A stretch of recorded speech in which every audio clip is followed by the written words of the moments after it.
at Wrigley Field today. It's a Hyundai leadoff man on WGN Sports, and it's Kerry Wood Appreciation Day here at the ballpark.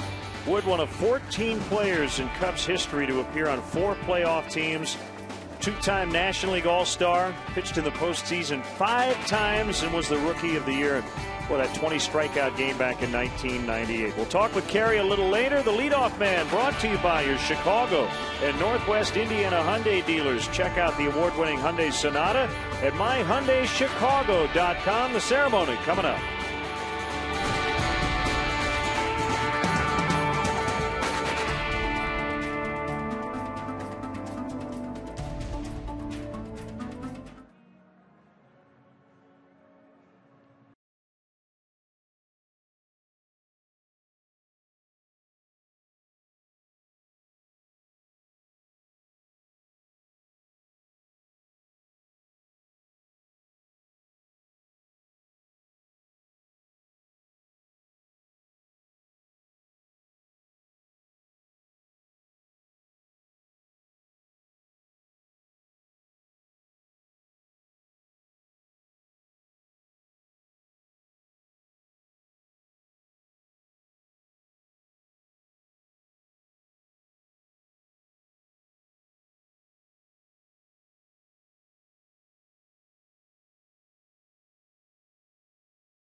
Brought to you by your Chicago and Northwest Indiana Hyundai dealers. Check out the award-winning Hyundai Sonata at myhyundaichicago.com.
Chicago and Northwest Indiana Hyundai dealers. Check out the award-winning Hyundai Sonata at myhyundaichicago.com. Getting set for the Cardinals and Cubs here on Kerry Wood Appreciation Day. Dale Swain chatting with the Wood family, Kerry's wife Sarah, their children Justin, Katie, and Charlie, and they're all going to sing the seventh inning stretch a little bit later on. Let's send it over to Andy Bellison, the public address announcer. Recording more than 200 strikeouts in 4 of his first 5 seasons. He became the fastest pitcher to reach 1,000 strikeouts in Major League Baseball history in both games and innings pitched. Kerry pitched a total of 16 years in the Chicago Cubs organization, making the National League All-Star team twice and appearing on 4 postseason teams with the club. In June of last year, Kerry and his wife Sarah founded the Wood Family Foundation, a nonprofit organization that works to improve the lives of children in and around Chicago, while also inspiring others to join them in their mission of giving children the resources they need to succeed. He retired this past May with the 3rd most strikeouts in team history and is only the 4th pitcher in club history with 12 or more seasons with the franchise. He's been a staple within the Cubs organization and synonymous with the city of Chicago for well over a decade. His tireless work ethic, his perseverance through tough times, and his commitment to bettering his community are all wonderful reflections of the organization that loves him so dearly. To help celebrate this special day, the first 20,000 fans at the ballpark today received a commemorative Kerry Wood poster, courtesy of Advocate Healthcare. We'd like to thank Jim Skogsberg, President and CEO of Advocate Healthcare, for making that happen. Additionally, Governor Pat Quinn has declared today Kerry Wood Day in the state of Illinois, and Mayor Rahm Emanuel has declared today Kerry Wood Day right here in Chicago. Joining us on the field to honor Kerry and present some gifts from the Cubs organization are Cubs owners Tom, Laura, and Todd Ricketts. Ladies and gentlemen, joined today by his wife Sarah and their kids Justin, Katie, and Charlie, let's hear it for Kerry Wood.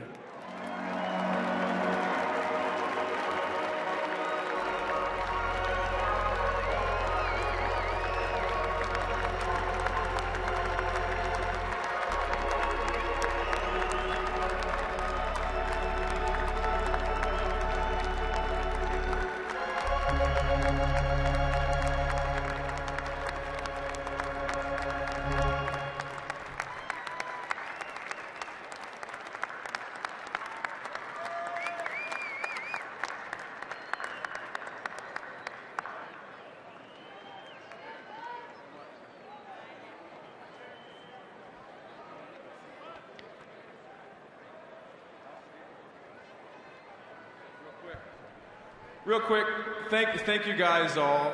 Thank you to the Cubs family for this wonderful day for my family. I was fortunate enough for 14 plus years to call Wrigley Field my home.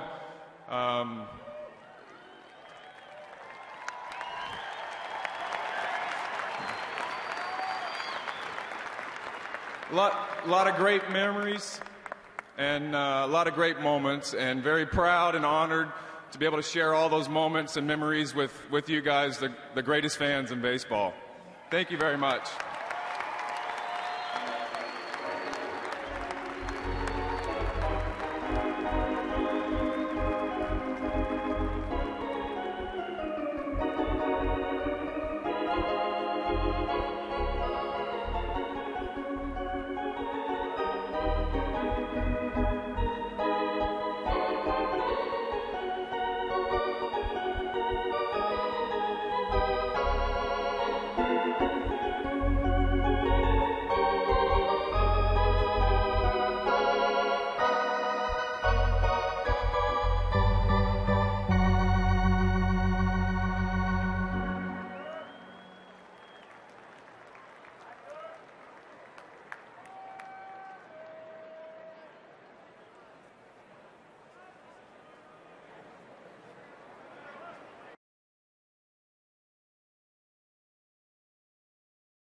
Field for this very special day. He and Kerry Wood very close.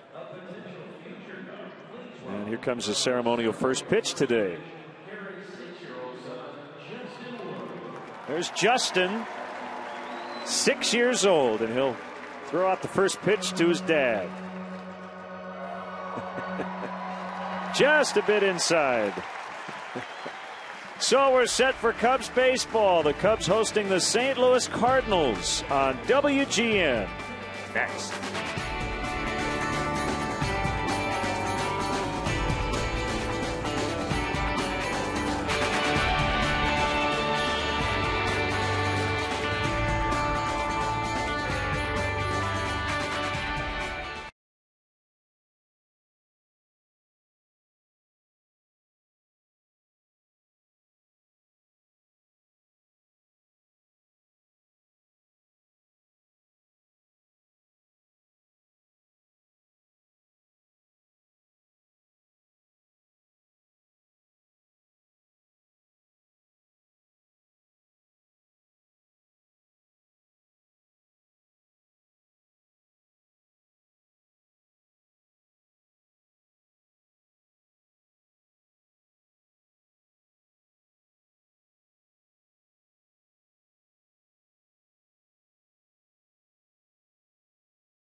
From Wrigley Field in Chicago on Kerry Wood Appreciation Day. And we're set for Cubs baseball on WGN Sports.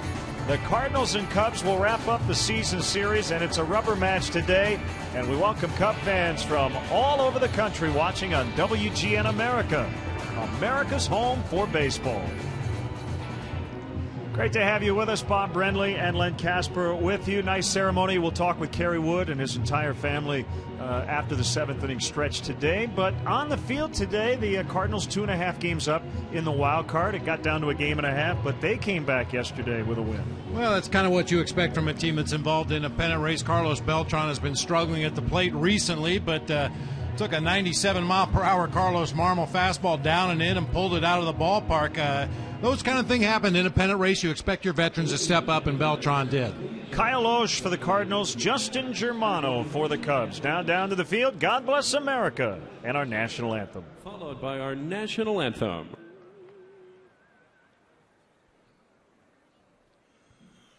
God bless.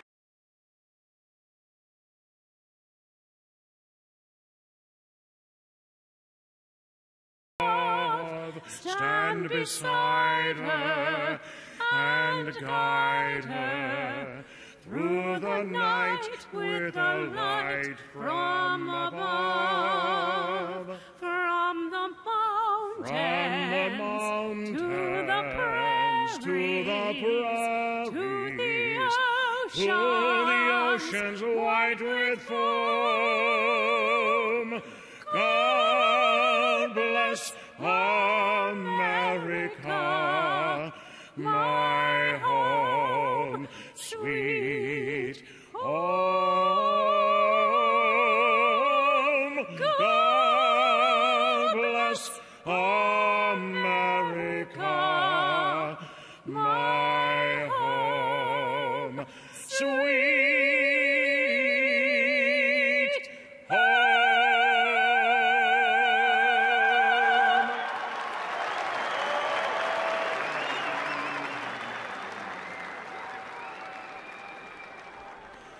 Oh, say, can you see by the dawn's early light what so proudly we hailed at the twilight's last gleaming, whose broad stripes and bright stars through the perilous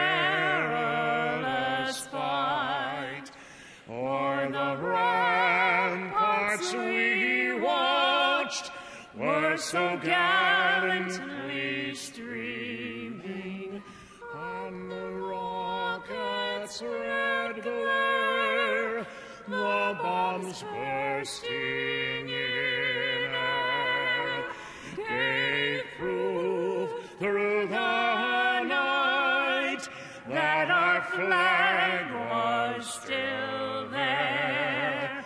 Oh, say does that star-spangled banner yet wave o'er the land of the free and the home of the brave.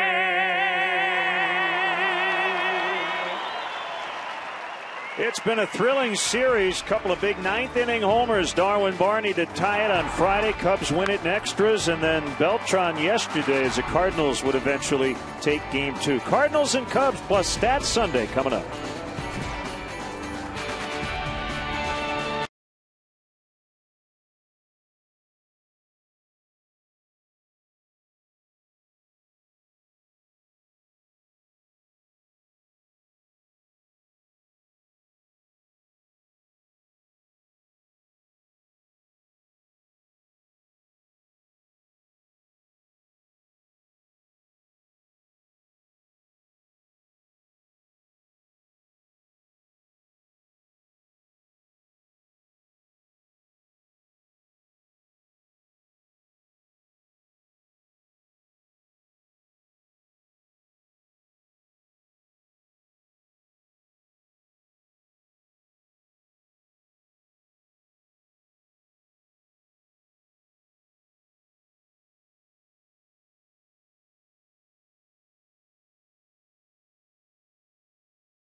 Budweiser.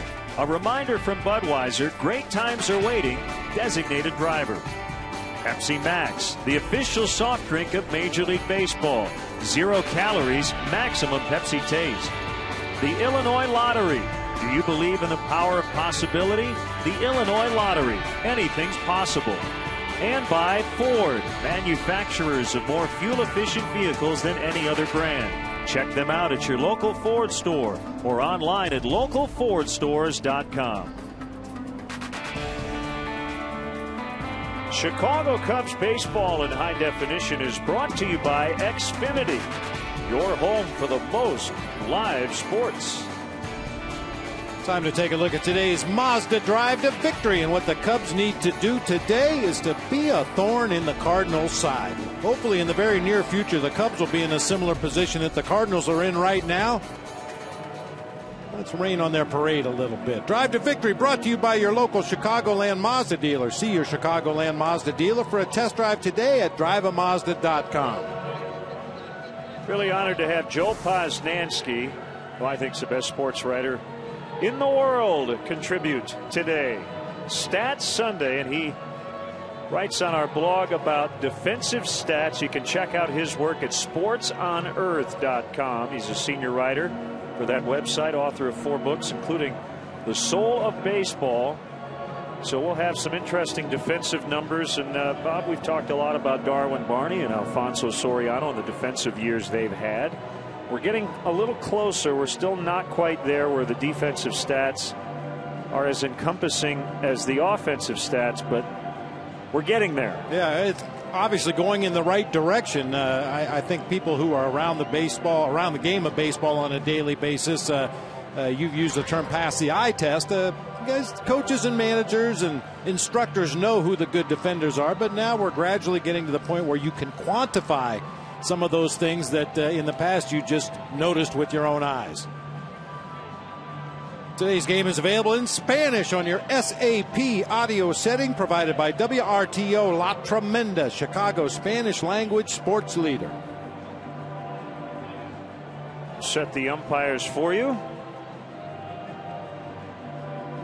C.B. Buckner behind the plate. Dan Isonia at first. Vic Carpazza at second. Bill Miller at third. As the Cubs take the field, let's get the Cardinal starting lineup written out by Mike Matheny. Turned 42 yesterday. Got a nice birthday gift as his team came back late and won. John Jay had the game-winning hit. Matt Carpenter scored that run in the 10th. Holiday's in left. Alan Craig at first.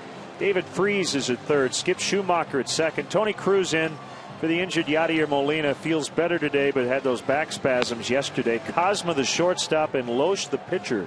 And let's check out how the Cubs take the field defensively today behind Justin Germano. Brought to you by Pepsi Max, the official soft drink of Major League Baseball. 0 calories, maximum Pepsi taste. Soriano, DeJesus, Sapelt left to right across the outfield for the Cubs this afternoon. Joe Mather getting a start at third base. Castro Barney once again will make up the keystone combo up the middle. Anthony Rizzo over at first base. Wellington Castillo behind the plate today for right-hander Justin Germano. Very bizarre outing, to say the least, for Justin Germano. Last time out against the Cincinnati Reds, went 5 innings of 3-hit shutout baseball. Came out for the top of the 6th and walked the first 3 batters in the inning. Was taken out of the ball game. Ryan Hannigan subsequently hit a big double to clear the bases, but had been really good up until that 6th inning.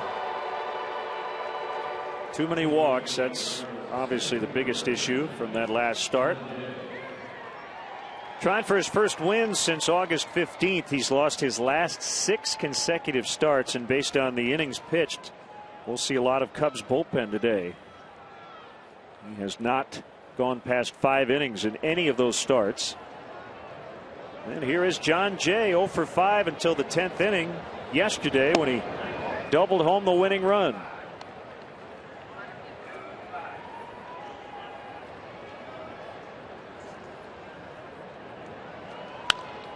Fly ball well hit to left, but Soriano will make the catch for the out. All about defense today. Darwin Barney A .996 fielding percentage. That's the best among all second basemen. UZR 150 ultimate zone rating. And that is a Fangraphs.com stat. He leads all second basemen in that category. That's above or below average in terms of runs per 150 games. Soriano recently made his first error of the year. Now Matt Carpenter, who's playing right. Carlos Beltran dealing with a stomach illness, so not in the lineup.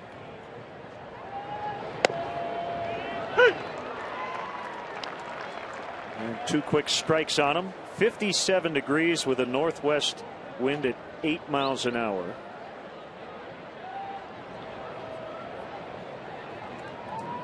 Similar to yesterday. A little left to right action. Outside, 1-2. And one thing that makes Soriano's year even more unbelievable out there in left field is the fact that he plays half his games here at Wrigley. You run into conditions here at Wrigley Field that you don't see at any other ballpark. With the swirling winds, the bright sunshine, not to mention a brick wall covered with ivy. But a lot of players in their position at their home ballparks have a much easier time of it than Alfonso Soriano does here at Wrigley.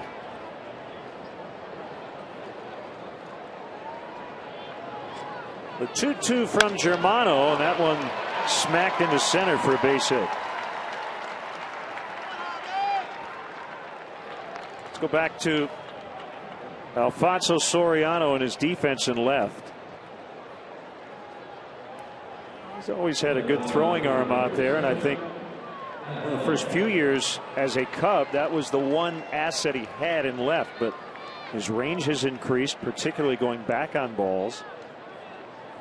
I think a lot of the defensive stats, a good team stat on Baseball Reference is defensive efficiency. There are many proprietary stats for Baseball Prospectus, Fangraphs, Stats LLC provides our stats. We do zone rating and the like, and I think a lot of people are a little careful about putting too much stock into those numbers. But the way I look at some of those, Bob, is your eyes certainly tell you a lot, but then you look at the numbers and they either back you up or make you question it or think about it. And I think in Darwin Barney's case, it looks like he's had one of the best defensive seasons we've seen a middle infielder have in a long time, and the numbers say that that's correct.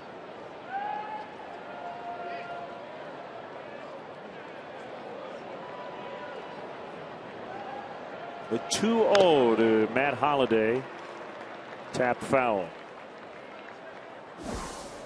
And then we get into Gold Gloves. Brooks Robinson. Wow.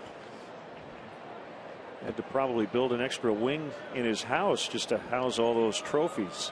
16-time Gold Glover, third base. And there's no doubting that once you develop a reputation as one of the premier fielders at your position, it's going to be tough to unseat you, which is what Darwin Barney's looking to do this year with the Reds' Brandon Phillips at second base. Phillips has been so good for so long, widely recognized as, if not the best, certainly one of the best second basemen in the game. But hey, we've watched Darwin every day this year. I find it hard to believe that anybody at his position has had a better year than Darwin has with the glove. The thing I think we have generally agreed on in the baseball community is just piling up errors or counting them up and having that determine whether or not you're a good defensive player or team is not the best way to do it. The better way to look at defense, Bob, is balls that are put into play, are they turned into outs? And whether it's an error or a hit, if a guy reaches, he reaches. And there's a segment of the baseball community who thinks that earned run average shouldn't exist. It should just be run average for a pitcher. You either stop him from scoring or you don't. And that it all ties together, because the idea of pitching and defense is to prevent runs. We'd love to hear from you at LennonBob@Tribune.com. You can follow us on Facebook and Twitter as well. Swing and a miss. Strike 3 on a curve. You're going to see that pitch a lot from Justin Germano. Score runs and prevent them. That's pretty much it. We talk about success in this game. We oftentimes make it a little more complicated than that. That strikeout is a great defensive maneuver. Well, that is true. You keep your other defenders out of the mix entirely. Especially to Matt Holliday, a guy that's really given Germano a lot of trouble in the fast. He was 7 for 14 lifetime with 4 doubles and a couple of home runs against Germano before that last at bat. You know, going back to your managerial days, you know, I know you had guys who were not considered top defensive players, but you wanted to get their bats into the lineup. But I'm sure there were other days when you had a ground ball pitcher on the mound and you would sacrifice a little offense for a good glove, correct? Absolutely. Depending on the style of pitcher, Randy Johnson, a lefty with that nasty slider down and into right-handed hitters, always got a lot of ground balls to the left side of the infield. So whenever possible, we made sure we had our best defensive infielders on the left side when Randy Johnson took the mound. I think back to the days here in Chicago when Glendon Rush used to pitch. You knew the left side of the infield was going to be busy. You knew there were going to be a lot of fly balls hit to the outfield. And a lot of times fans can't figure out, well, why in the world is this guy starting today? Well, he's starting today because he's our best defensive center fielder. He covers the most ground. And we have pitchers on the mound that give up a lot of fly balls. 0-2 on Craig playing first. And he pulls that one foul. And you can bet Mather at third, Castro at short. They should be busy today against right-handed hitters with a soft tossing Germano on the mound. And not only your own pitcher determining your lineup, but also who's pitching for the other team. Does he figure to give up a lot of runs today? If that's the case, maybe I feel more comfortable going with an offensive lineup and just trying to outslug the other team.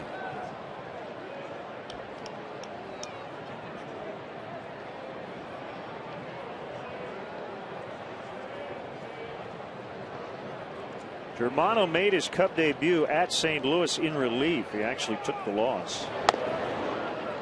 Back on July 21st, gave up a run in 3 innings of work.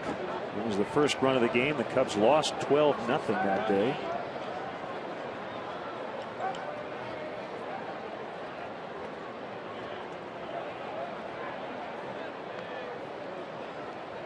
As a sign from Castillo, here he comes on a 1-2, and Craig, I think, went. No, he didn't.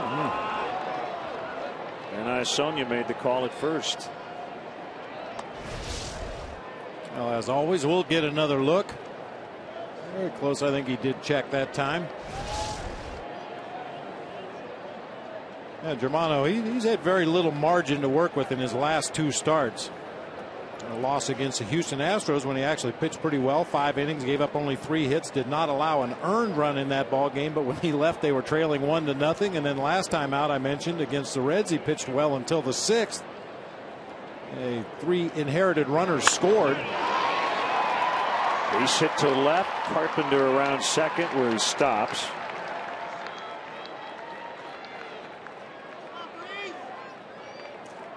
We'll get David Freese an opportunity with 2 on and 2 down.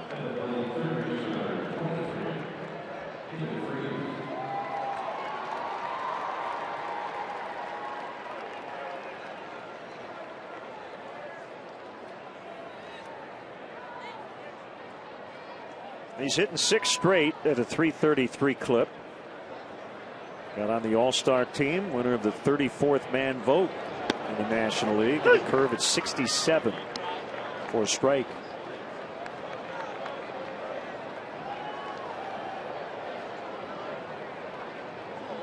Well, you don't have to have the sign made by the time you get here, but you need all the materials. Lined to Soriano. So Freese lines out to end the inning. They strand a couple. Kerry Wood Appreciation Day. And again, we'll chat with Kerry and his family a little later on.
Pepsi Max, the official soft drink of Major League Baseball. 0 calories, maximum Pepsi taste. DeJesus homered yesterday. Look at the numbers for him against Kyle Loesch. Barney, Rizzo, Soriano, Castro hitting 5th. Castillo, the catcher, batting 6th. Dave Sapeltz in right. Joe Mather getting the nod at 3rd. And Germano bats 9th. Here's how the Cardinals will line it up defensively this afternoon. Holiday, Jay, and Carpenter left to right across the outfield. Freese, Cosma, Schumacher, and Craig third to first across the infield. Tony Cruz filling in for Yadier Molina behind the plate. His 27th start behind the dish this year. And he'll be catching pitches from right-hander Kyle Loesch. Loesch, a 29th round draft pick of the Cubs in 1996. Never did pitch for the big league team. He has put together a career year, to say the least. Leads the majors in winning percentage.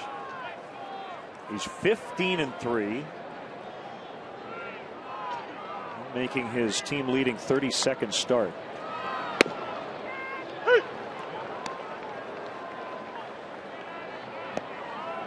Fastball, slider, changeup, curveball combination from Kyle Loesch. His claim to fame is his command of all 4 of those pitches, depending on what's working on a given day.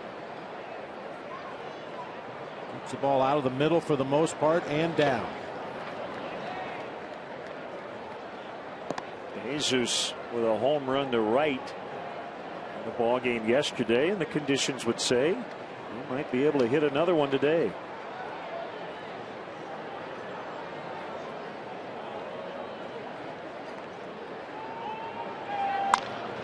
On the ground to first, Craig will flip to Loesch. Was talking with his pitching coach, Derek Lilliquist.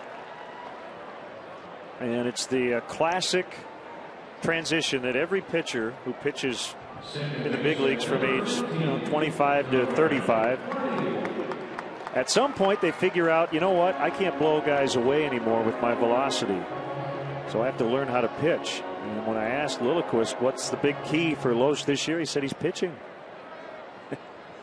Pure and simple. Pitch to that early contact, averaging just over 3.5 pitches per at bat. To find ways to get it done a little easier than maybe you did early in your career when you relied more on velocity and nasty stuff. Get a little more advanced in your career. You watch other guys go about their business. You figure, hey, there's an easier way to do this than working as hard as I have been. And Kyle Loesch has figured it out this year. He throws his changeup a little bit more often than he used to the last couple of years. Back when he came up with the Twins, he was throwing his fastball about 2 out of every 3 pitches. Now just over 50%, 53.3%, according to Fangraphs. There's the UZR 150 number we were talking about earlier. We'll show on some of the players' stats. 15.4. That is off the charts defensively for Darwin Barney. Do they do a UZR rating for pitchers? I don't know the answer to that. I would imagine yes. Well, I would imagine Kyle Loesch is near the top of that list since he hasn't made an error since May of 2010.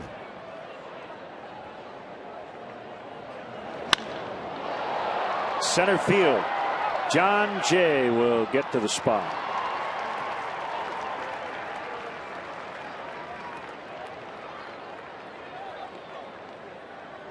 Well, let's get an update on the sign making. Well, we've got the G and the O colored in. This reminds me a lot of my academic career when I'd be doing my homework in class as we were going over it. Yeah.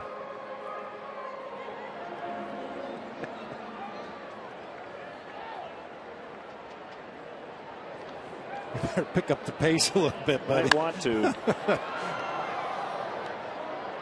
That is the Bob Ross of baseball fans sign making. There's a big hand.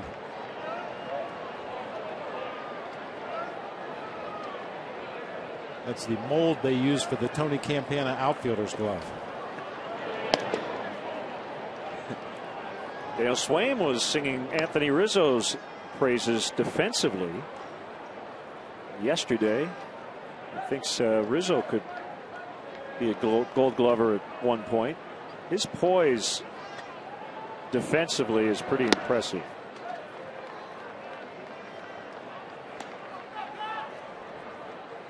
There's a checklist on a lot of plays as a first baser. There's a checklist. Okay, runner at first, runner at third, ground ball hit to me. Well, I'd like to go to second and start a double play, but the ball wasn't hit that quickly. And Rizzo can go down that checklist as quick as any first baseman I've ever seen. And Schumacher playing very deep, all the way out and right, but able to make the play. They go quietly in the first.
Wide agent serving the area for 33 years. Contact Jeff at jeffbook.com. Nationwide is on your side. Joe Posnanski on defense.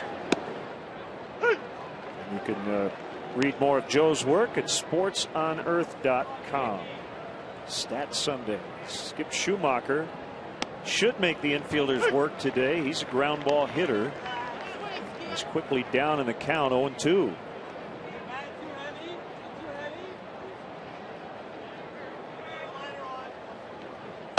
That's high. You know, the other thing about scouting reports and what pitchers are and what hitters are, Schumacher's a guy you might actually want to elevate the ball. There's certain guys like Juan Pierre, Tony Campana. I think Schumacher fits. Ground ball hitters, get them to try to muscle up and hit the ball out of the ballpark. He only has one home run. Doesn't mean he won't hit it out, but these are the guys you definitely challenge at the top of the strike zone. And there's a ground ball and a curveball that was up. There you have it. Well, you're right, though. Occasionally pitchers and catchers and pitching coaches and managers will overthink a scouting report against a certain hitter. You mentioned Juan Pierre. There are a lot of players like Juan Pierre throughout the history of this game, and the book on all of them has been very similar. Throw them up and out over the plate. Let them see how far they can hit it in the air to left or left center, and take the out and move along with the inning. They're not usually going to hit the ball over anybody's head. They're not going to drive it into the gaps. They're going to hit you a nice lazy fly ball on a pitch up and out over the plate.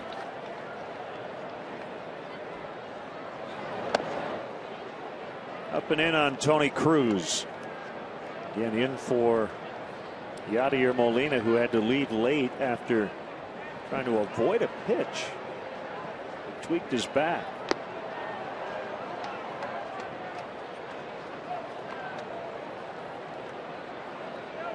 Looks like we're ready for business. Just about. Got to finish the S.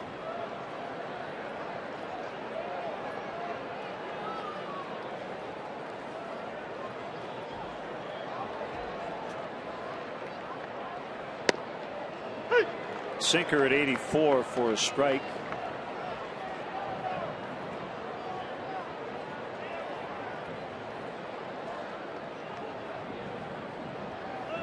Germano working fast, and that's a strike on a curve.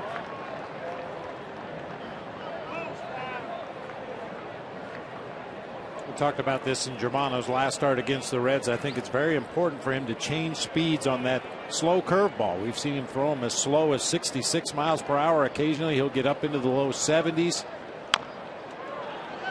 Tap to third. Mathers got a bare hand and can't make the play. That's a hit for Tony Cruz. I mean, when you know and the opposing team knows you're going to throw a lot of breaking pitches, it's important that every one of them doesn't roll up there at exactly the same speed. He got Cruz way out in front that time, chops it into the dirt. Unfortunately, Mather had backed up and just could not make the play.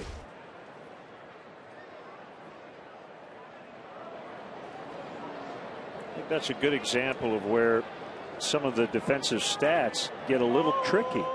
There was a ball hit into Joe Mather's area that did not turn into an out, but obviously a very difficult play as he was back and really had to make a barehanded play, and then there was still no guarantee he was going to get him.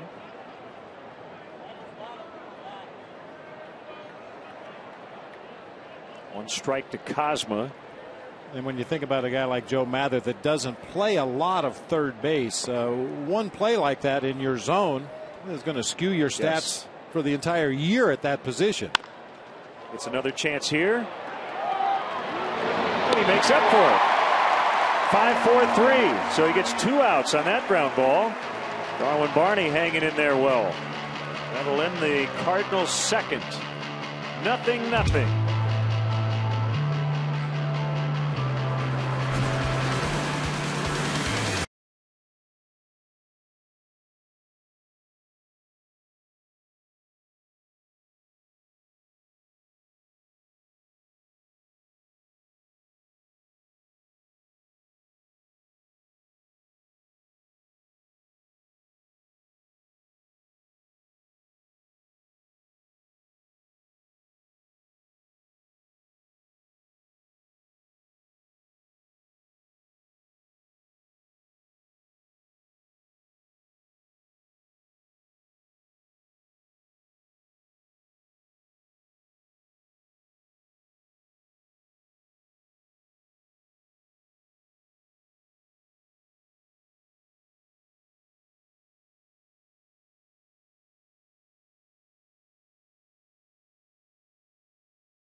Cubs are wearing, then text Marquee to 88019 right now for your chance to win an authentic game-worn jersey from the Cubs. And be sure to go to Cubs.com/authentics for more authentic Cubs memorabilia. Soriano leading off in the second. That's tap foul.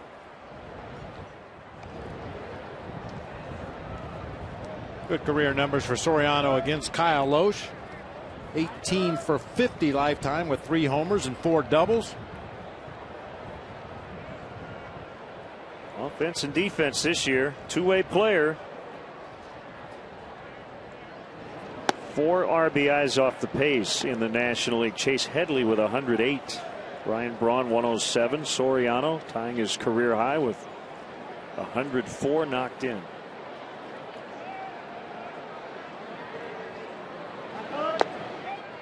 Low and outside.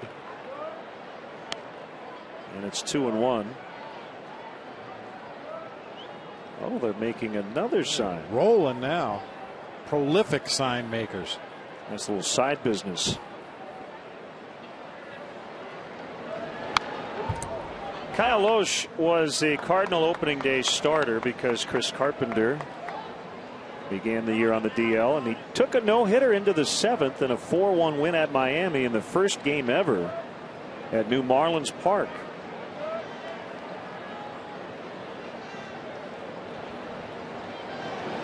Up and in. And this might be a good trivia question a few years down the road. Heck, it's a good one right now. Who led the Cardinals in wins last year and an ERA? That guy. 14 wins and a 3.39 earned run average.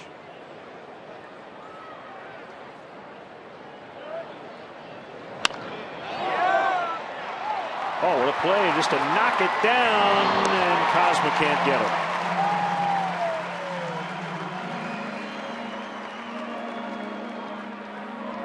Guessing that'll be a base hit. Cosma had to go a long way up the middle of the field. You see where he's positioned. Good 6, 7, 8 steps to his left. Just kind of stuck the glove out there, hoping to get it on a short hop. Ooh. Tough E6 right there. Man.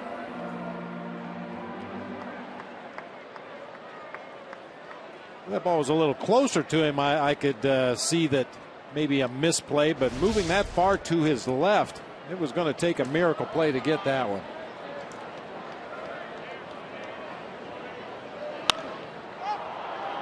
Castro pops it up.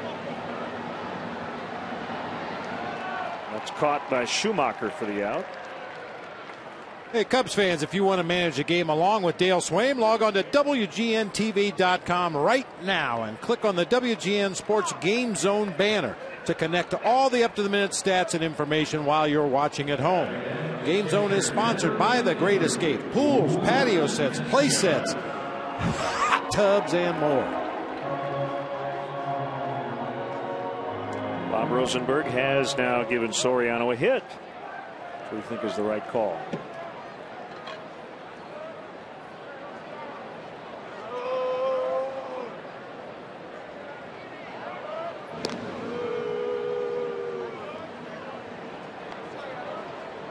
You mentioned the absence of Chris Carpenter. Kyle Loesch took the opening day start, proceeded to go 4-0 with a 1.62 ERA in the month of April. Lance Lynn 4-0 with a 1.33 in April. Jaime Garcia 2-1 with a 2.78. The rest of that rotation really picked up the slack in the early going this season. And Loesch has just done it all year. He was undefeated in the month of July and August combined, a perfect 7-0. Well, the Cardinals now may have to deal with the loss of Jake Westbrook for the rest of his season. He's been battling an oblique issue and had to cut his bullpen short yesterday. And Freese can't handle that backhand. Well, we're talking defense. We've already had a couple of errors called. One was changed. That an error on Freese. Well, David Freese is not known for his glove work down there at third base. He generally gets the job done. It's not always pretty, but got caught in between that time. A tough hop to try to handle on the backhand side. Now Dave Chappelle knocked in the go-ahead run yesterday with a base hit in the 6th. And he takes a strike. He's been in there even against righties here the last couple of days with DeJesus in center. Brett Jackson really struggling since coming back after missing about a week with the bruised knee. I would imagine we'll see Brett a little bit more this coming week. Although the Cubs do face lefties the first 2 days in Colorado. Jorge De La Rosa and Drew Pomerantz, right-hander on Thursday, and Jhoulys Chacin.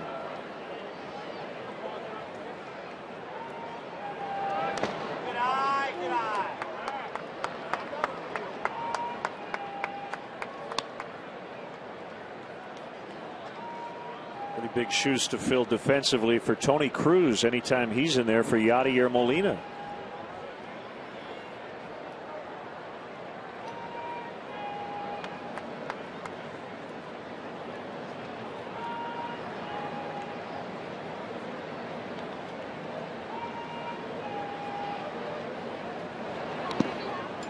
Another one in the dirt to make it 2-2. We've given you a lot of Kyle Loesch's stats this year, but you look a little deeper. Runners in scoring position, opponents hitting only 188. And men are on base 235. He'll give up his share of hits. He'll give up his share of base runners. But in those high leverage situations, he seems to make the pitches he needs to make to get out of jams.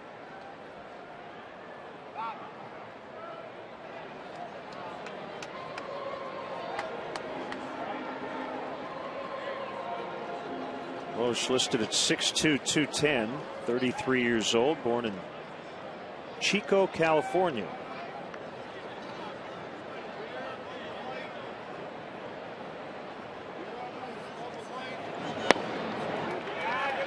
Chico State, one of the great party schools in the country, I'm told. So you're told. Yeah. He was sent from the Cubs to the Twins in the Rick Aguilera deal. Rick Aguilera and Scott Downs sent to the Cubs in May of '99.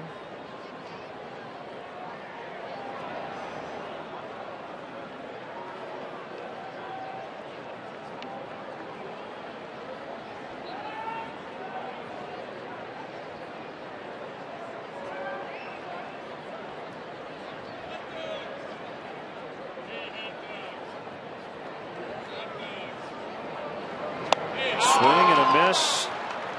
2 down in the inning. First strikeout for Loesch. Let's step aside and see what's coming up on WGN.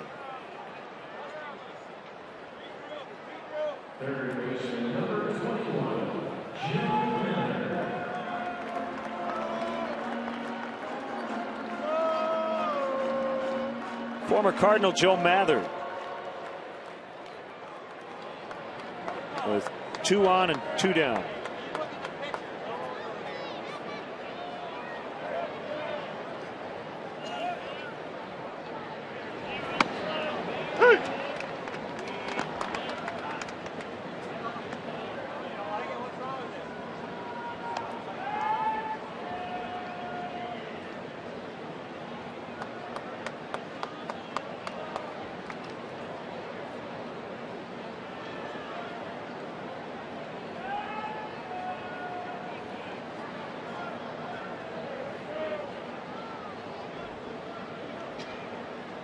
Kick in the 0-1 delivery on the outside corner. That's a pitcher's strike all the way.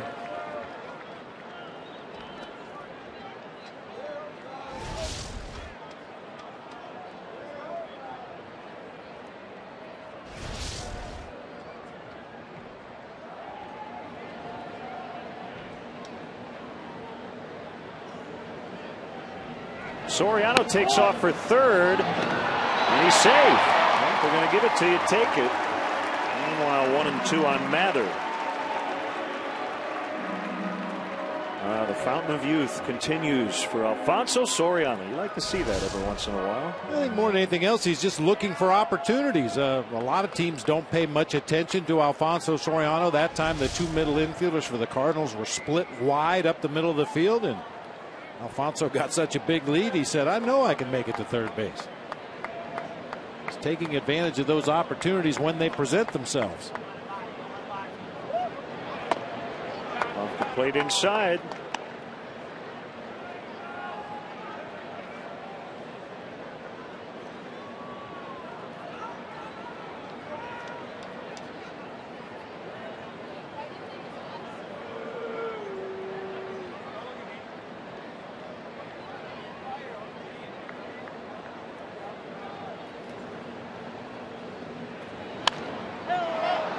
Popped him up. And back out of play. Hey, a reminder, September is World Alzheimer's Month. 35 million people and their families are affected by dementia. And to find out how you can help or get involved and raise awareness, Visit alz.org. alz.org.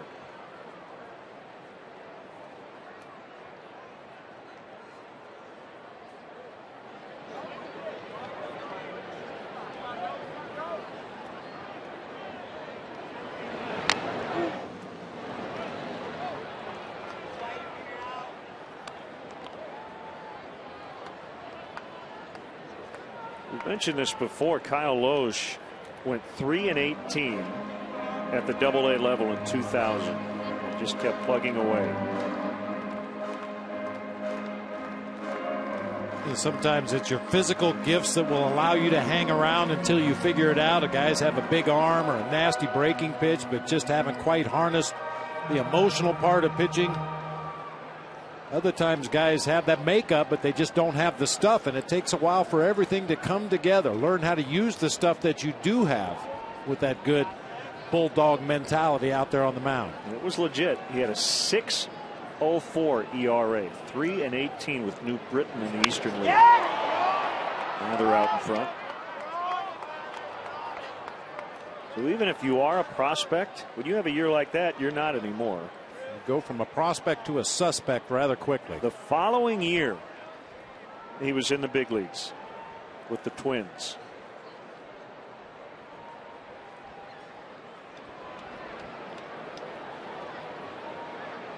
He's already tied his career high in wins and has only lost 3 times all year. Just outside, maybe low. 3-2. Castillo will get a head start. Germano's on deck. And the only pitch in the bottom half of the strike zone in the sequence. Everything up, inside, over the plate, and away.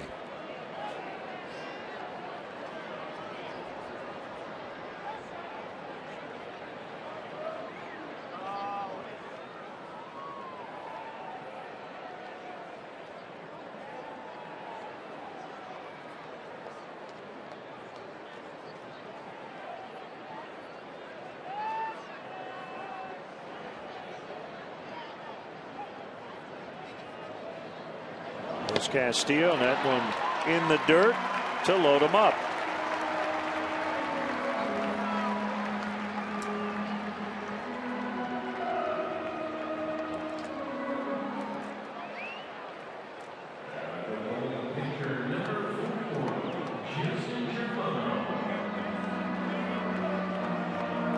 Pretty big day of baseball with the pennant races heating up. Tigers are now within a half game of the White Sox in the American League Central. Detroit playing a doubleheader against Minnesota, trailing in the 7th 5-2 in game 1. That is a split doubleheader.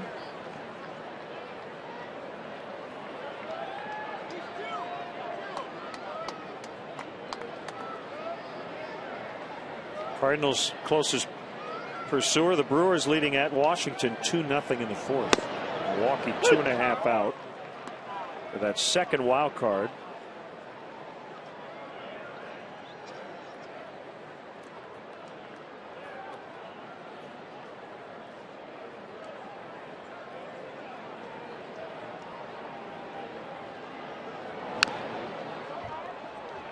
One and 2 to Germano. And how about this for Kyle Loesch? This is only the 10th plate appearance all season that he's had the bases loaded. Opposing hitters are 0 for 7.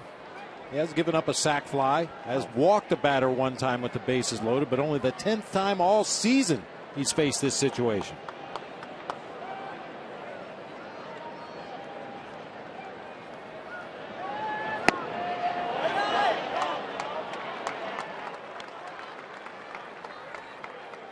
Teams clinching division crowns yesterday. The Reds have clinched the Central. The Giants clinched the West.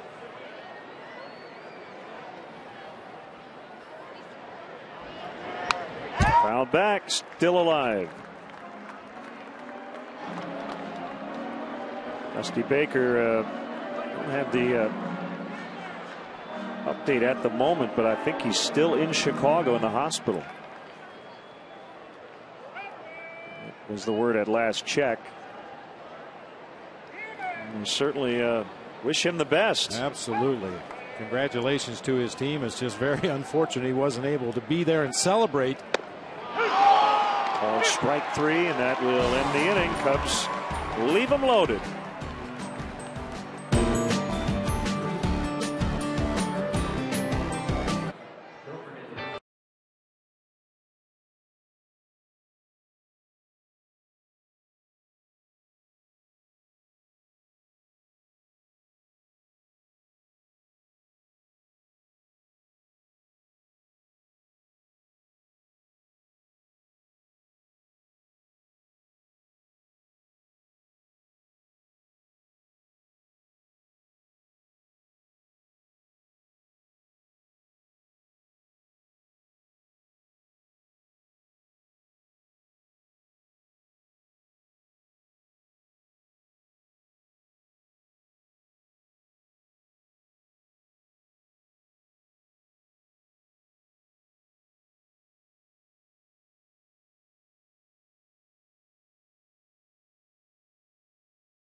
America know that during every Cubs home game this season, if you go to channel 780 or high def channel 1780, you can see a special multi-view presentation that shows you all of our different live camera angles right here at Wrigley Field.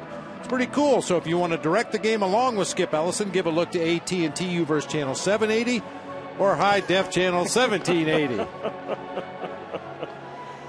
Well, it's great to have with us Wally Hayward, the Cubs Executive Vice President, Chief Sales and Marketing Officer, and the big announcement of the 28th Annual Cubs Convention coming up January 18th, 19th, and 20th at the Sheraton Hotel in Chicago. How you doing, Wally? We're excited. Can you believe it? 117 days. I had the guys counted out today. And, you know, it's always a great time to talk Cubs baseball because it'll be about 4 degrees. And we usually get a little snow that weekend, and that's a perfect time to think about spring and summer, right? Well, it'll be great. The Sheraton is going to be a lot of fun. It gives us a chance to really kind of relook and reinvent the different things that we're going to be doing for the Cubs convention. You know, our fans come not only locally here, and it's their staycation in the middle of January, but people all across the country that are coming in. And with the Sheraton right there on the river in Columbus Drive, it'll be a great location. You're close to Navy Pier, all the shops and restaurants, and a lot of fun for our fans. Let's play by Castro to get Kyle Loesch. There it is. The Sheraton with great views. That looked like a summer view. We might have some ice. We might have to roll some baseballs across the river, but it is a great time for the fans. It's really the start. I mean, spring's coming, and we look towards spring training and opening day at Wrigley Field. So it should be a lot of fun for the families to come and join us at the Sheraton. We have a lot of new interactive games that we're going to do, and we actually put up on our Cubs Facebook page this morning. We want to hear from our fans, things that you like or ideas that you have that you would like to see us do. We really want to hear from you. We've got this great 40,000 square foot space. So we're going to have to do things differently. It's going to have a lot of energy in that room compared to, you know, a lot of the different rooms that we had in the past. So we're excited to bring new interactive games for the kids. And obviously they all love meeting our players, all the current guys and the coaching staff and our Hall of Famers and Cubs greats that'll be there to interact with the kids and get autographs. Now, the ballroom at the Sheraton is the largest room in the entire world, right? I think it's the largest in the Midwest. I mean, But it is enormous. It is enormous. So the opening ceremonies, we won't have the great balcony down at the Hilton, and they did such a great job for years for us. So we're going to have to reinvent it and be really a chance for us to create some energy with the players down on the floor, really interacting and being close to our fans to really kick it all off on January 18th. January 18th through the 20th, 2013, the 28th annual Cubs convention. That's always a very popular session with the Cubs owners, the Ricketts, and they always rib each other a little bit. But the news is made. Tom is very open, and the owners talking about really anything the fans want to talk about. And I think you're right. Having that interaction is very important, especially that time of year as we gear up for 2013. Theo and Jed and Jason, they've done a great job in their first year, and it'll really be a chance for them to sit down with the fans and lay out their plan and how they're. The base hit for Carpenter. Jay is going to hold at second, and a high throw might have gotten him. So it's a great way for the fans to really get close to our baseball guys, and they've done a great job, and really looking forward to what's in store for us next season. And you see Rizzo and Castro and Barney and Samardzija and these young kids coming up, and they're building the foundation the right way. And as a fan, it's great to see, and I know you guys are excited, and we hear every day at the ballpark how excited our fans are about the future. And we have some other young kids coming up through the minors, and not sure who's going to be there yet in January. We're going to have to show them the pictures like you did of the Sheridan in the summer to convince them to leave Arizona and the Dominican. But we will have those young guys up there, and it's a great chance for the fans to get close to them. There's Matt Holliday, 2 on, 1 out. No score in the third inning. Kerry Wood Appreciation Day here at Wrigley Field. And once again, the Cubs convention coming up January 18th, 19th, and 20th.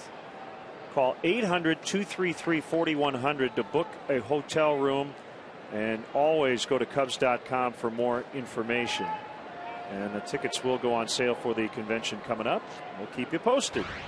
And I know you guys are excited. Our kids press conference is always the one that cracks me up. There's a base hit for Holliday. Jay is going to be stopped by Jose Oquendo, and they've got a hang up here as Carpenter just took off for third. I'm not sure where he was going, but John Jay was stopped by Jose Oquendo. There was no hesitation on Oquendo's part to put on the brakes, but Carpenter just rounded second and kept on going to third. So break for the Cubs. Oh, a big time break. We talk about playing this game with your head up, especially running the bases with your head up so you know what's going on in front of you.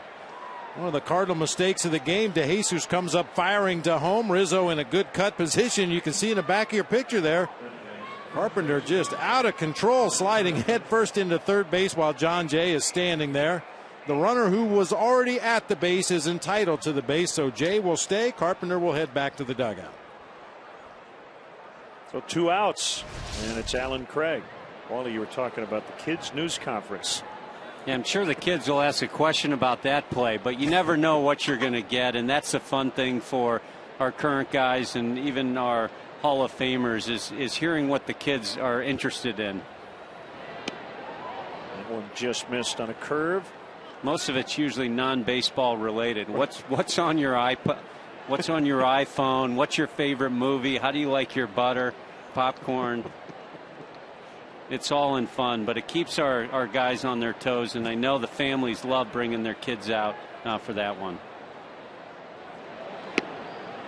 And there's a strike on Craig. And I think it's safe to say, talking about the location of the Sheridan, that there may be an event or two or opportunities to do some things in and around the hotel. I know Kerry Wood had a charity event last year, may do that again right around convention time. So Chicago is really the place to be that entire weekend, isn't it? Well, it's going to be great. I mean, nothing really is going on in January. Hopefully the Bears are still in it. But if you want to come out and have your staycation in downtown Chicago, it's a lot of fun. And it will be nice having the movie theater, the bowling alley, Navy Pier, the stores. I know my wife, she doesn't like being cooped up in the hotel all weekend, as probably your wife. So they'll be out shopping Michigan Avenue, and it's just a great location to enjoy not only the Cubs convention, but downtown Chicago. 1-2 as Germano tries to get out of this inning. Cardinals have had a lot of chances for big innings this weekend, but Cubs pitchers for the most part have made big pitches when needed.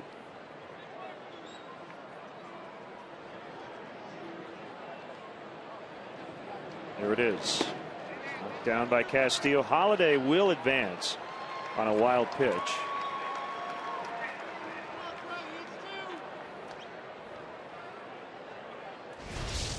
Pretty good block that time by Wellington Castillo. Just a better read down there at first base by Matt Holliday. Saw that curveball headed for the dirt, immediately broke for second base. And you got to be a little more careful on this one. You can't just wing it down there to second base with a speedy runner like John Jay at third. So that time Castillo with the pump fake just to see if he could draw Jay off the bag at third. But as it is, Cardinals have runners in scoring position with 2 outs. Wally, as we look ahead to 2013, is it safe to say, a lot of the young guys we've seen, I mean, Starlin Castro in his 3rd full year, but the emergence of an Anthony Rizzo, Jeff Samardzija, first year as a full-time starter, that there'll be a good focus on the youth and the up-and-coming Cubs? Absolutely. We really want to get these guys out. The tough thing in baseball with... That's going to get past Mather, and they're going to get 2 as Alan Craig, who's been an RBI machine this year, makes it 2-0 St. Louis. With all the games and the travel our guys do, it's really tough to get them here in the city enough to meet the fans on a daily basis. So, we want to try and bring out their personalities, let the fans really talk to them, not only about baseball and how excited they are to be here at Wrigley Field, but also what do they get excited about during the off season and where do they go around Chicago. So it's a great chance to meet these guys, and even with Jackson and Vitters and some of the other guys coming up, you've seen these guys. They got great personalities, and we really want our fans to get to know them better on and off the field. Hey, we had a great time a couple of weeks ago out in the Budweiser patio. That is a nice setup out there. We wouldn't mind being out there every day. I mean, everybody took care of us. It was a very festive atmosphere out there. Beautiful weather. Well, I'm surprised you guys did. I'm surprised you didn't call me today, knowing that it was going to be a little chilly up here, and knowing that Budweiser patio's in the sun. I'm surprised you guys weren't out there. But that's been a great thing for our fans this year, both with the new LED board you see and the corporate entertainment that goes on there. Everyone absolutely loves it. It's really enhanced the fan experience this season. Bob's going to install one of those beer dispensers from the bottom. He's all you like over the bottoms up machine? That's one of the greatest all-time inventions in the history of mankind. Well, we know where you can get one of them. Okay. A little pricey though, partner. I think you can afford it. Well, we know who to go to, so we can take care of you. The pricey things is when you have friends over and they end up putting their finger through the magnet at the bottom and you get beer all over your floor or your carpet. 3-1 here on Freeze. Cardinals leading on a Craig double as he taps this one foul. I got to tell you personally, selfishly, for me, the Cubs convention is like a little fix. A month or so before spring training. I'm a casual football fan. I'm a casual basketball fan. I love the Bulls. I love the Bears. But I don't watch those sports the way I watch baseball and the way I look forward to baseball. So for me, that weekend in January is just like a little precursor. Spring training's just around the corner. Gets my juices flowing again. Well, I think everyone loves it. It's like a big indoor tailgate party. I think the way they roll in all the Budweiser and all the Diageo products for the weekend. So it's a lot of fun. And we'll have new things this year. The Cubs Authentic program's been a big hit here at Wrigley Field in our Cubs store, and we'll get a chance to bring that to the fans in January. David Freese with a 2-out RBI single, so the Cardinals today coming through with 2 outs. It's 4 consecutive hits now for St. Louis. 3-0. Wally, thanks for stopping by. We appreciate it. And while we look forward to the Cubs convention, we won't mind a few more sunny, nice days here in the fall in Chicago. Thanks for stopping by. No problem. Thanks, guys. Thanks for everything you guys did this season. Really appreciate it. WGN, you guys bring this out to all our fans across the country, and they'll see the excitement in January when we all get back together. Nice play by Germano, and this will end the inning. Wally Hayward, Cubs Executive VP, Chief Sales and Marketing Officer. Again, the Cubs Convention in mid-January here in Chicago. 3-0 Cardinals.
GNTV is brought to you by Bud Light Lime-A-Rita, the ready-to-drink margarita with a refreshing twist of Bud Light Lime.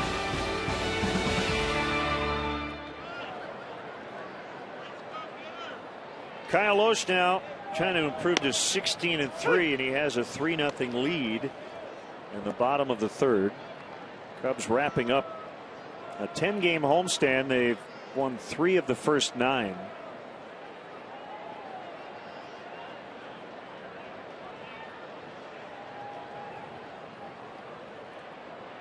The 0-1 to DeJesus is right down Main Street, and I think David's a little upset he didn't swing at it.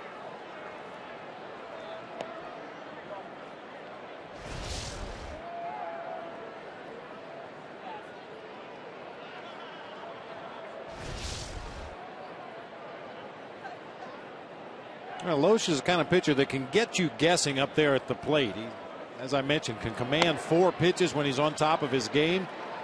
That time David chases one high out of the zone. And occasionally you try to guess along with a pitcher like Kyle Lohse, which is absolutely the wrong thing to do. Want to see a Cubs game from the front row at Wrigley Field? Now you can. Visit Cubs.com. Click on the CBOE front row seats auction to bid on tickets in the front row behind home plate and along the first base line. Front row seats will be auctioned off to every game all season long. Don't miss your chance. Go to Cubs.com. Check out the CBOE front row seats auction today. I have to ask David after the game about that at bat. He rarely shows emotion like he did, and I wonder if strike 3 was affected by strike 2, which again doesn't happen that often with him. That's the mental grind of this game, isn't it? Especially on about your 620th plate appearance of the season. Just to maintain that focus pitch to pitch. Not an easy thing to do. We have highlighted David DeJesus many times this year. His approach before he gets into that batter's box, how he gets his mind in a place where he just sees pitches, recognizes them quickly, and then either swings or takes them. But over the course of a long season, occasionally it's hard to maintain that pinpoint focus every at bat, every pitch.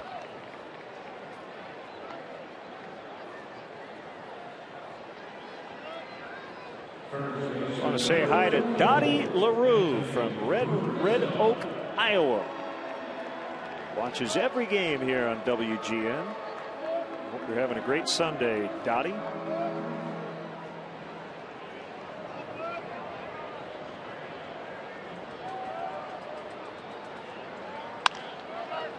Rizzo again rolls to the short right fielder, or second baseman, as we call him, Skip Schumacher. Cubs go in order. The sign is done and ready for business.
For special MLB authenticated Cubs memorabilia, from game used balls, bases, and jerseys to autographed bats and photos, Cubs Authentics has the most exclusive Cubs memorabilia. Visit the Wrigley Field Concourse, the Cubs store, or email cubsauthentics@cubs.com for all your Cubs memorabilia needs. Germano gave up 3 runs, all with 2 outs in the 3rd inning as he faces Tony Cruz, backup catcher.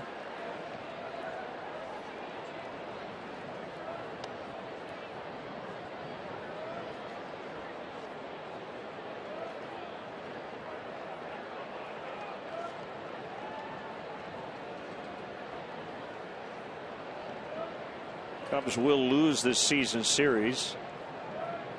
They've lost 9 of the first 16. Chopper to Mather. He'll spin and throw to Rizzo in plenty of time. We've got a happy birthday wish for now 26-year-old Chris Volstad, celebrating a birthday today.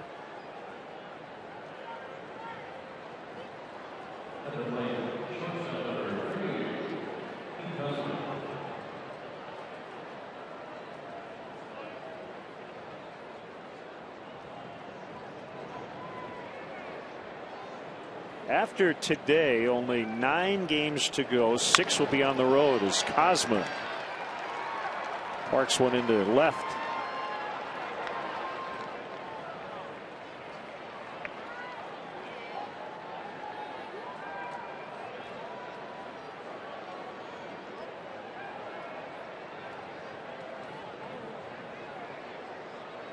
Stay tuned for the 7th inning stretch, brought to you by Captain Morgan. Raise your glass, always in moderation, to life, love, and loot, and to the Wood family. Singing the 7th inning stretch today. Always good to see Carrie and Sarah and the kids. Loesch bunts. Germano to Barney covering first.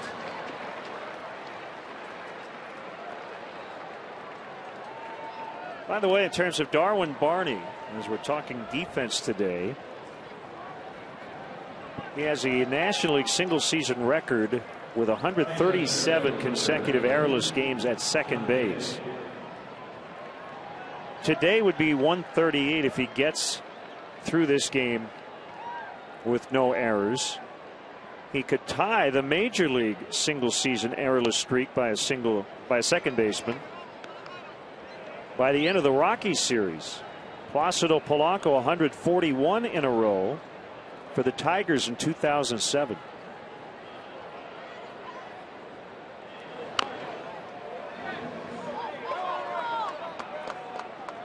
Tap foul by Jay as we continue our Stats Sunday.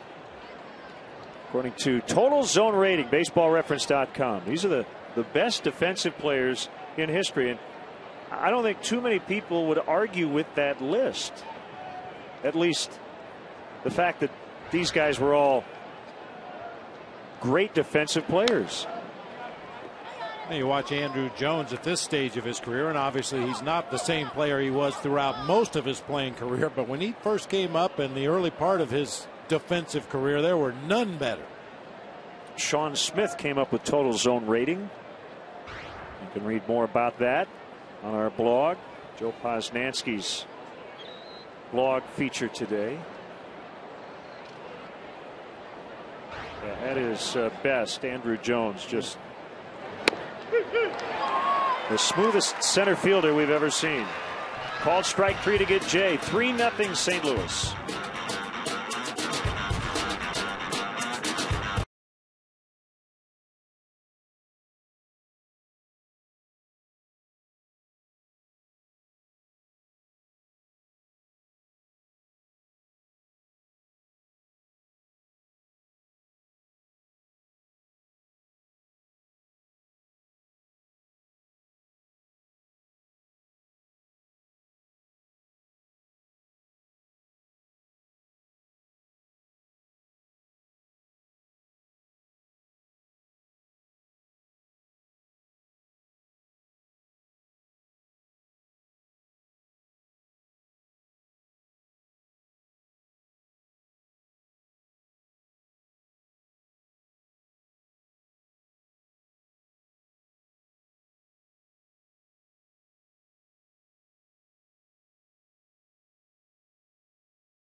Native Yogi Berra.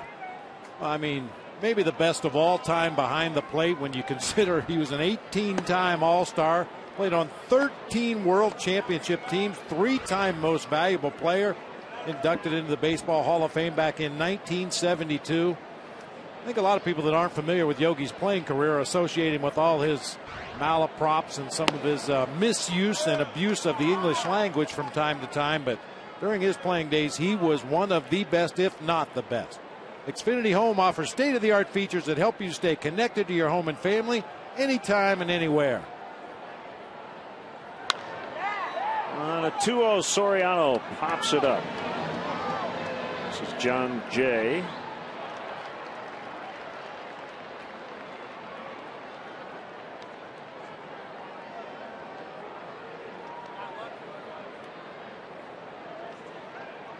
So 1 out, and here's Starlin Castro. The thing about a lot of yogi isms is that they're actually pretty darn smart. People don't want to come out to the ballpark. How are you going to stop them?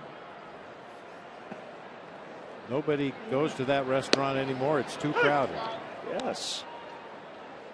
Cut my large pizza into 6 slices rather than 8. I don't think I can eat 8. You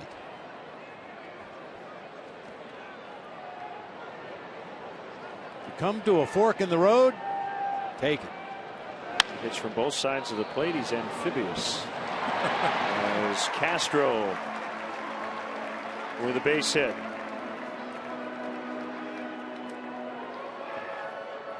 I think my favorite is I never said most of the things I said.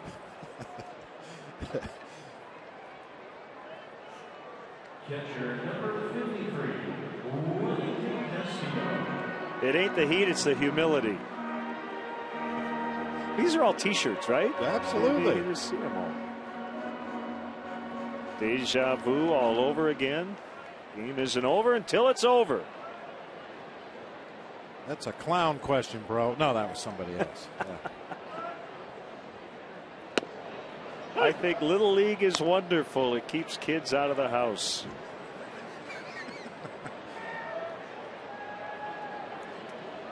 %90 of this game is half mental.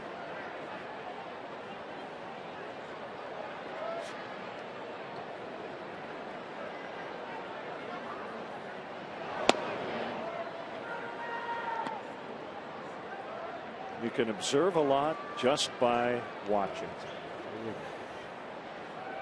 Touche.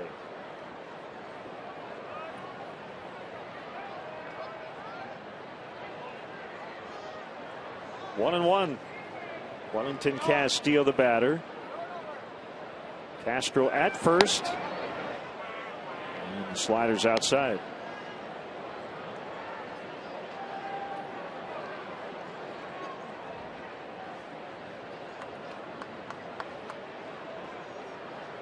Sapelt on deck.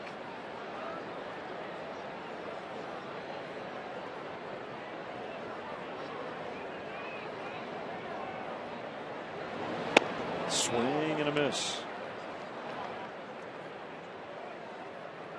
See, John Smoltz was quoted the other day talking about the Braves. That top wild card team right now in the National League. And he said it's out of the box, but I wouldn't start Chris Medlin or Tim Hudson in the 1-game playoff. Said if you win that first game, then so what?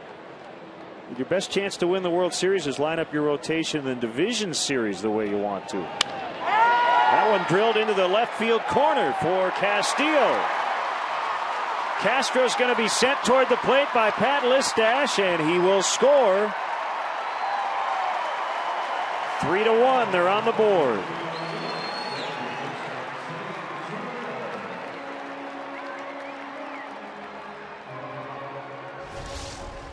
This will be our Nissan drive of the game. You have to be ready and able to take advantage of every mistake Kyle Loesch makes. That time an elevated pitch on the inside part of the plate, and Castillo able to keep it fair down into that left field corner, putting the Cubs on the board.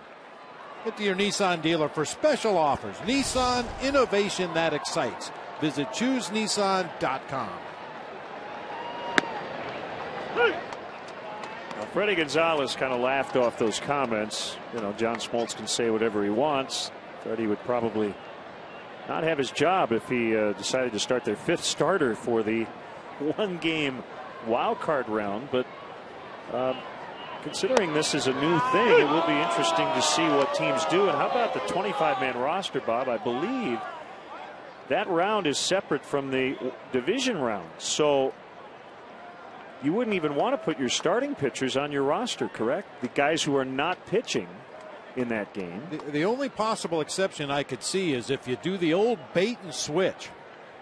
Start a left-handed reliever, or a right-handed reliever for that matter. Let the opposing manager set his lineup and then make that quick pitching change in the 1st or 2nd inning and bring in the opposite arm, hopefully having an advantage against the opposing lineup.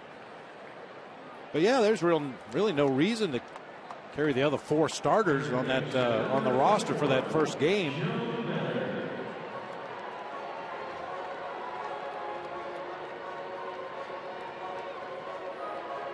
Castillo at third, 2 outs, and it's Mather. Lowe seemed to work around him in the second before getting Germano with the bases loaded. We'll see what happens with 2 bases open here.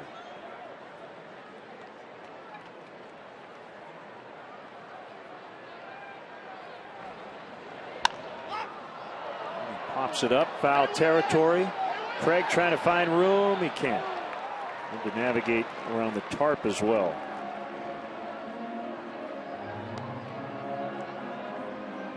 Well, kind of wear 2 hats here. I mean, my head tells me that the 1 game round is very unbaseball-like. We always talk about winning a series, and this is almost like a bowl game. But Dale Swain was talking about it today. He said, you know, if you're watching a playoff series as a fan, you may tune into game 3 or 4 and you may wait. So when it's 1 game round, you're going to be watching. And so from that vantage point, it's hard to disagree with the idea of a winner take all 1 game playoff.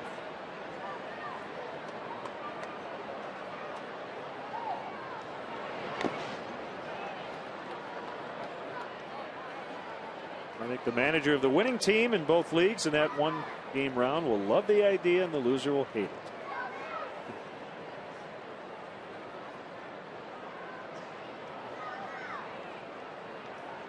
It's going to draw a lot of attention. As you said, a 1-game playoff, a winner go home, March Madness type of a situation. Obviously, that's as much pressure as you can possibly get, and fans love to watch pressure-packed games. But as you said, for players who are so accustomed to rolling into a city and playing a 3-game series, you move on, you play another 3 or 4 game series. The depth of your roster, the depth of your pitching staff is going to be more accurately gauged by a 3-game series than a 1-game playoff game.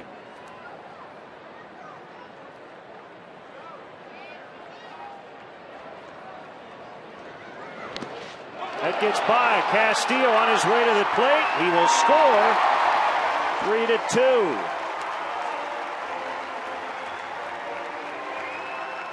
That's a wild pitch on Loesch. His first of the year. Wow. And when Loesch throws a wild pitch, it's usually not because he's wild. It's because he intends to throw the ball in the dirt. And that time, Tony Cruz just could not come up with it over in that left-handed batter's box. And Castillo scurries home, pulling the Cubs to within a run. Feels like this game is destined to be close. 5 of the first 8 games these 2 teams have played here at Wrigley Field this season have been decided in the final at bat. As Mather called out on strikes, Cubs get 2. They're down a run.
See.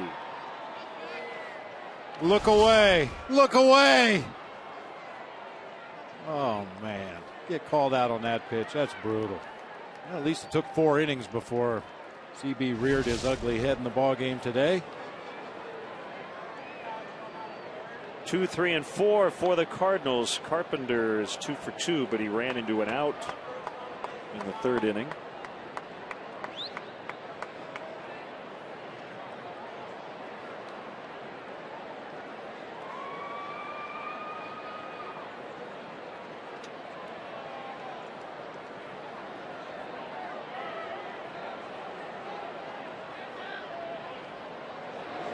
Germano trailing by a run after his team gave him a couple. Get back in it here.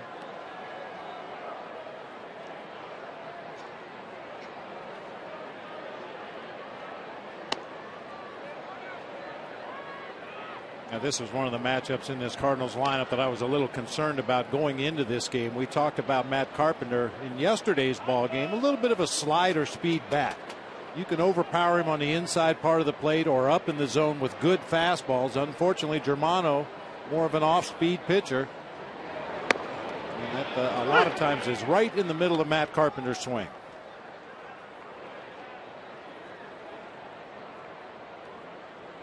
Germano's from Southern California.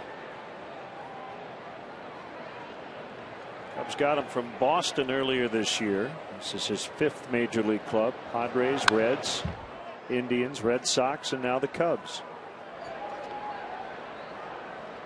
30 years old.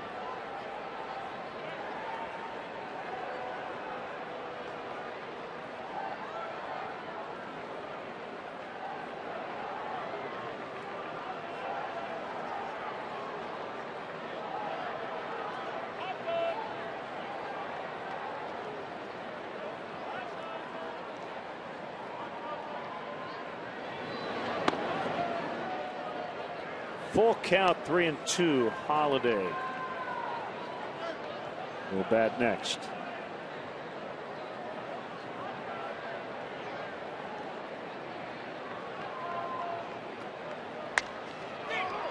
Roller to Rizzo. He'll take it by himself. Time now for today's Illinois Lottery Anything's Possible player. Miguel Cabrera may win the Triple Crown. He would be the first American League Triple Crown winner since Carl Yastrzemski, 1967. The Anything's Possible player. Brought to you by the Illinois Lottery, who each day make anything possible. Home run leaders in the American League. Cabrera and Hamilton lead the way with 42. The Tigers, by the way, are getting blasted by the Twins in Game 1. 10-2 in the bottom of the 8th. Holiday to Castro. 2 gone.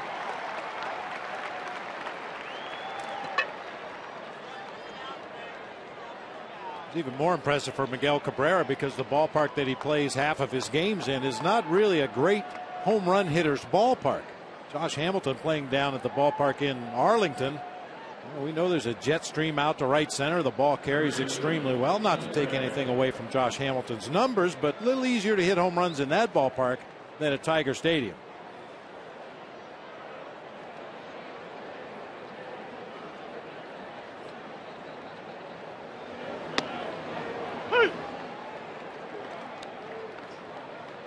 Craig opened the scoring with his 2-run double in the 3rd. And he would come around on the freeze base hit.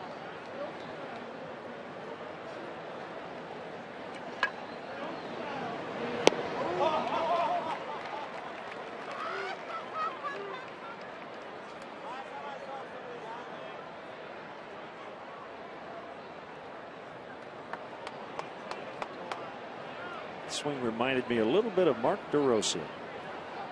A longer swing.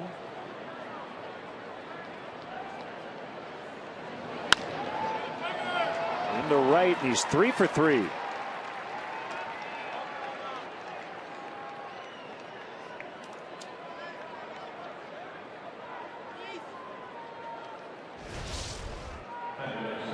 Torrey Craig having himself a real good offensive season. When you can cover that far off the outside corner and still hit the ball with authority to the opposite field, you're going to have a good year.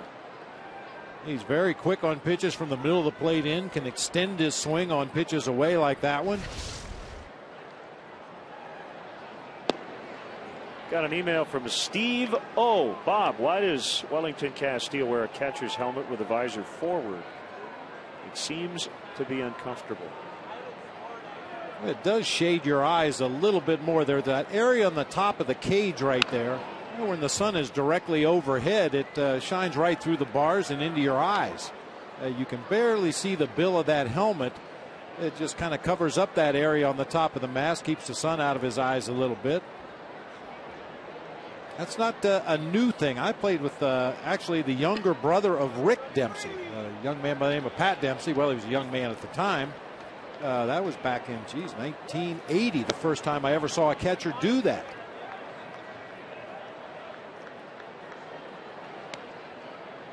Just doesn't look right. You know, a catcher's always, if you're going to wear some kind of a helmet underneath, usually the bill sticks out the back. Keep the rain off your neck. Why can't you have a bill on both sides? Yeah, you could. That would be the twin bill. Ooh. Like an Elmer Fudd hunting cap. Rascally Rabbit. 3-1.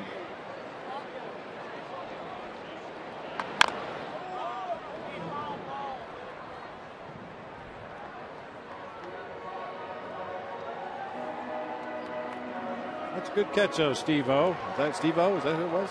Yeah, Steve O. Okay. We'll call him Steve O, though. I like it.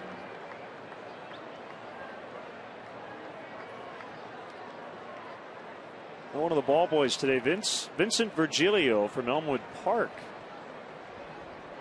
Last game today. Going back and forth from the University of Illinois. Business honors. As Freeze takes a walk, Stephen and Patty, his parents, want to wish him the best.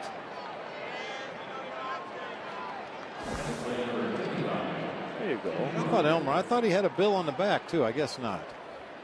Thinking of one of his different hunting caps. Although, considering it was 47 years ago the last time you saw it, right? Your memory may have faded. Oh, my memory has faded. No doubt about that.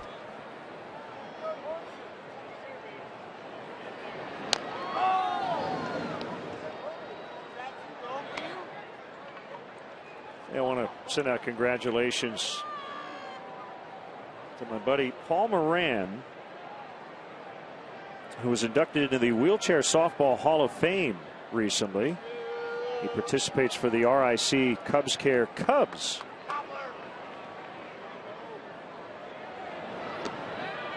Hector Bruno and Paul Moran shared the tournament MVP awards as the Wheelchair Cubs had the annual MLB sponsored World Series of Wheelchair Softball, and they won it. Nice going.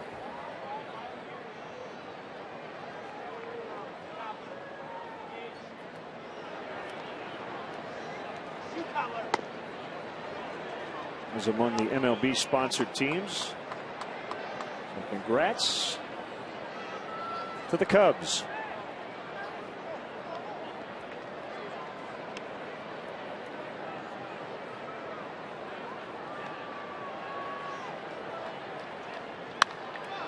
Schumacher lifts one high in the air into center, where DeJesus will make the play. And the inning is over. They strand two. 3-2 St. Louis in the fifth.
The Curious Bank. Member FDIC.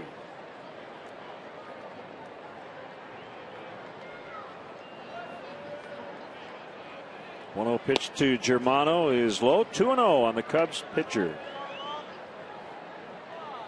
I was surprised to see Germano take this at bat, Len. He has shown throughout the year, a couple times through the lineup, is about the limit. 6 Cardinal hitters have already seen him 3 times. And trailing by a run in the ball game. I mean, this could be one of those situations, and we've talked about it a lot in the second half of the season, where Dale Swaim and Chris Bosio want to see if Justin Germano can go out there and right the ship and give the Cubs another inning or two. Not only looking to today's ball game, but looking to the future, just to see if Justin Germano is a guy that maybe you can count on to get deeper into ball games next year. Pops out to Cosma, now DeJesus.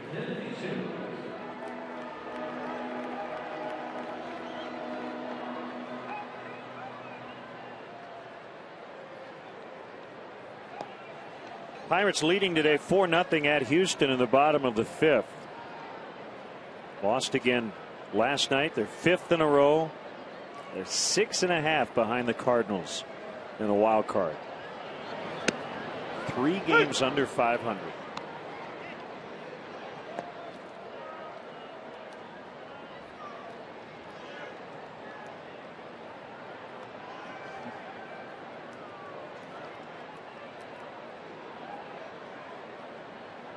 Life was so easy at that age, wasn't it?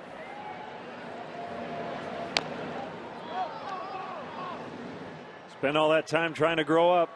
Yep. What's the rush?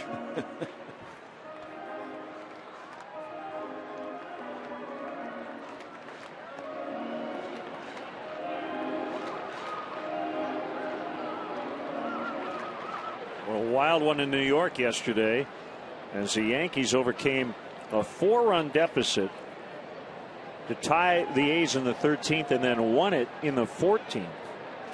Today Oakland leading 5-4 in the 7th.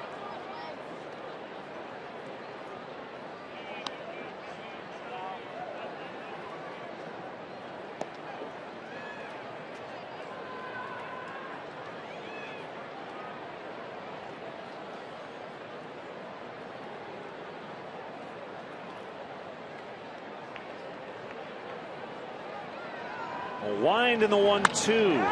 Fly ball well hit to left. Holiday will chase that one all the way to the vines. And it's a double.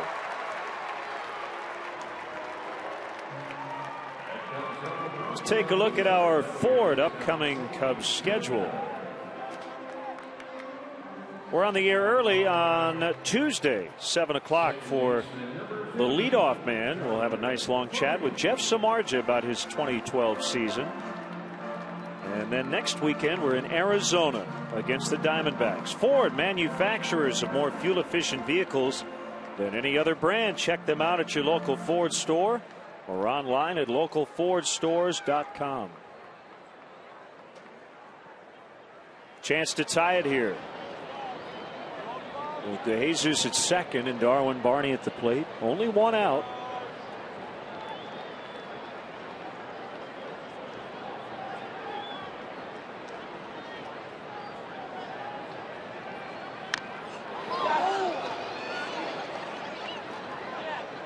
And the A's leading the Yankees 5-4, wrapping up that series in the Bronx, and then the A's head to Arlington for a big series against the Rangers. Well, this was a trip a lot of people were looking at for Oakland. Detroit, New York, and Texas.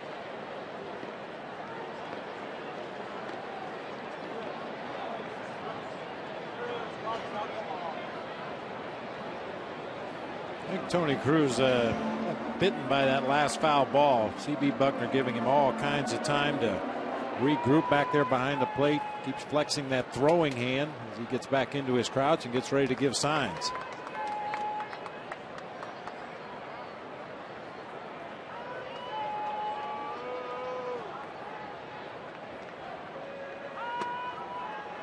On the outside corner.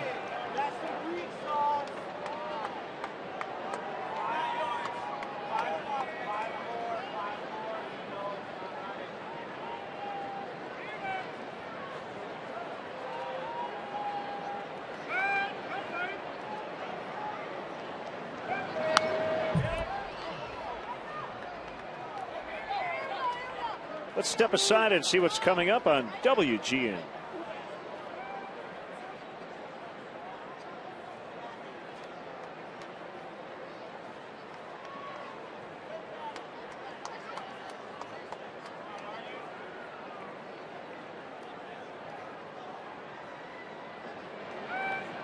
Oh, 2 on Darwin Barney. That's up.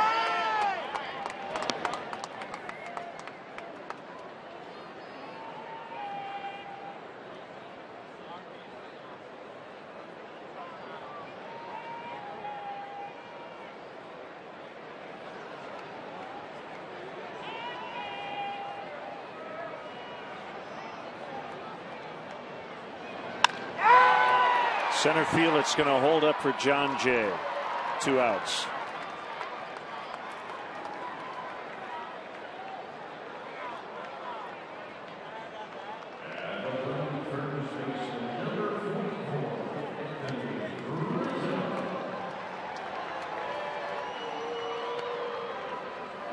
Loesch is one of those pitchers, Len. We've documented his statistics this year and some of the big starts he's had for the Cardinals, but he's just one of those guys that at the end of the day you go back into your clubhouse and you feel like you were on pitches, you feel like you had good pitches to hit, you just didn't do much with them.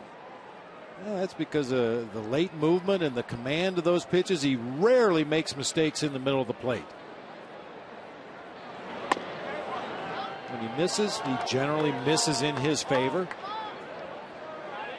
And some of the numbers I gave you earlier, it seems like he pitches his best when he has runners on base and has to execute good pitches.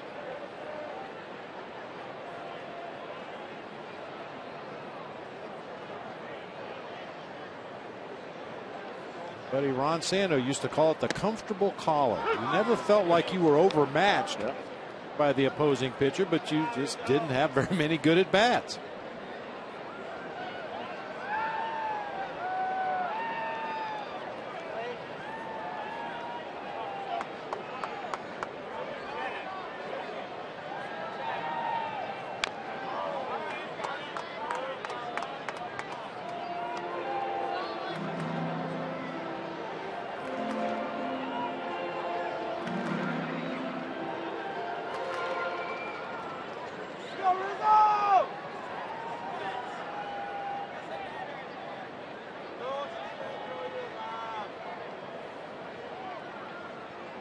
Jesus, the tying run at second. He doubled with 1 out. Now there are 2. And Loesch ready for a 1-2. Rizzo fought that one off.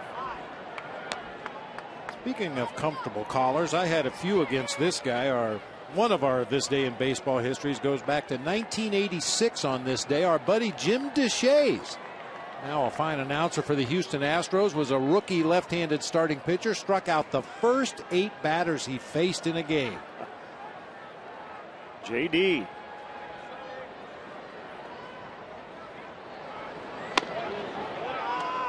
You would always throw that 4-seam fastball just a little bit higher than you could handle. A lot of lazy fly balls. Speaking of National League left-handers, Clayton Kershaw with the hip injury, I guess, is going to pitch tonight for the Dodgers in Cincinnati. Big boost for them. Well, from what I've read, it's just a matter of how much pain he can tolerate. He's been told he can do no further damage. It's just a question of how much he can grit his teeth and go out there and pitch through it.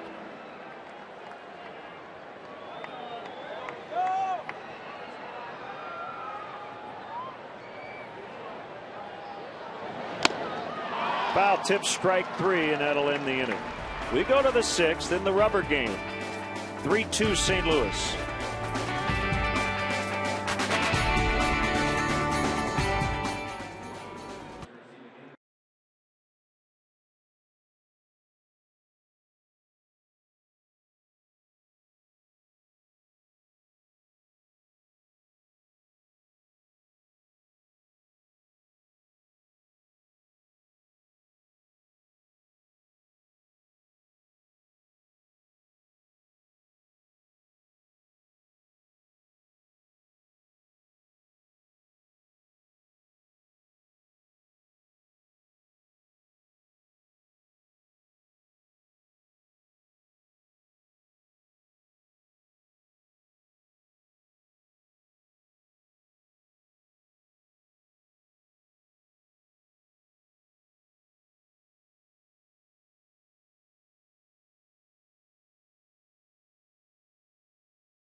estimate $5,000 for every Cubs walk-off win to Folds of Honor. Find them at facebook.com/Budweiser to see how you can help support our nation's soldiers and veterans. Great to see our good friend Jimmy Farrell back at the ballpark here on Kerrywood Appreciation Day. Jimmy was the umpire room attendant here at Wrigley Field for a long time, a quarter of a century. One of the nicest human beings you've ever met.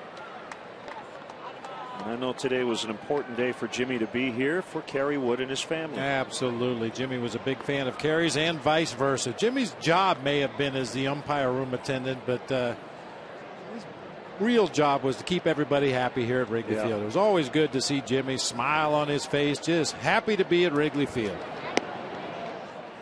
Curveball missed on Cruz. And it's 1-1. James Russell started to crank it up in the Cubs bullpen. 3-2 they trail here in the 6th inning.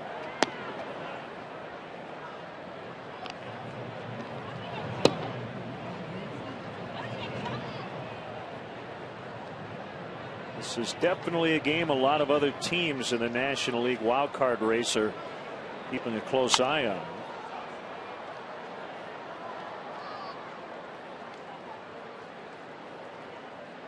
Scoreboard watching is fun. That's part of being a baseball nut.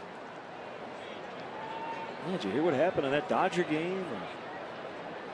Who hit a home run in that Brewer game today? This time of the year we spend a lot of time on the team bus. You know, hey, who won that game? Get off the plane. Whoever can fire up their cell phone fastest. Check on the scores as Castro makes a catch. Hey, Chicagoland viewers, how'd you like to have dinner with the Cubs' Matt Garza? Just go to any Chicagoland Walgreens and look for the keyword at the Pepsi Max display. Then mail in the keyword to WGN and you could be having dinner with Matt Garza from Pepsi Max, Walgreens, and WGN.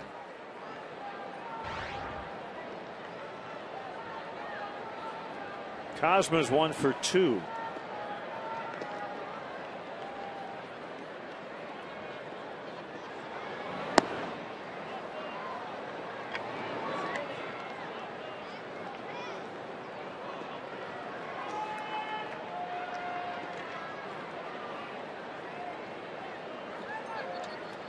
I'll never forget the last day of the season last year. We were in San Diego, Cubs and Padres wrapping up the regular season. Little did we know, I'm sure Anthony Rizzo played in that game, that he would be the Cubs' future first baseman. I'm sure we ran into Jed Hoyer, maybe Jason McLeod working with the Padres. Little did we know they would end up with the Cubs as well. But we had a couple of monitors in our booth looking at those other games. That one was smoked out into the bleachers and left for a home run.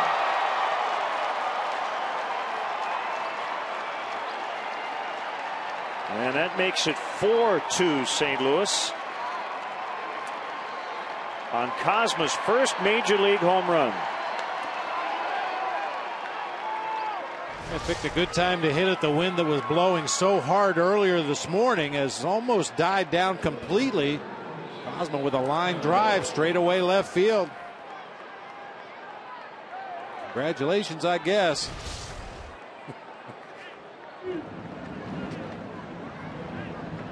But that night we were monitoring the Rays and their huge comeback against the Yankees. Dan Johnson at the big homer to tie it. And Longoria won it. Well, the Red Sox and Orioles game was later. Chris Carpenter was pitching for St. Louis against Houston. And we were watching the Braves and the Phillies.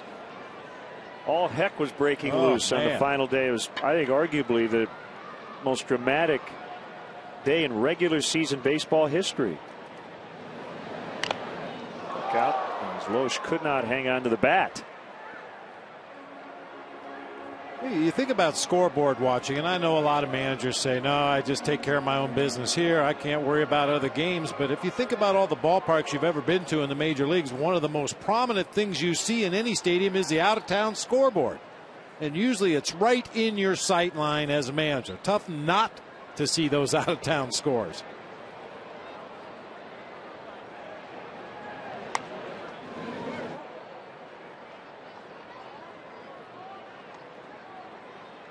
Well, the other thing about it, for a manager, why not look? Is it really going to affect the way you manage? Probably not. You're trying to win every game. But, you know, if you happen to look up there and you're playing a close ball game, maybe you've got a one-run lead in the middle part of a ball game, and you look up there and you see the team that's chasing you is behind 15-0 in the 7th inning, maybe you'd be a little more likely to, I'm going to pull the plug on my starter now. Go to the bullpen for the rest of the game, get some at-bats for some of the guys, get my better defensive team on the field earlier than I normally would, because I know the team that's chasing me is getting whooped. Close strikes out. But you still try to win the ball game. You're absolutely right.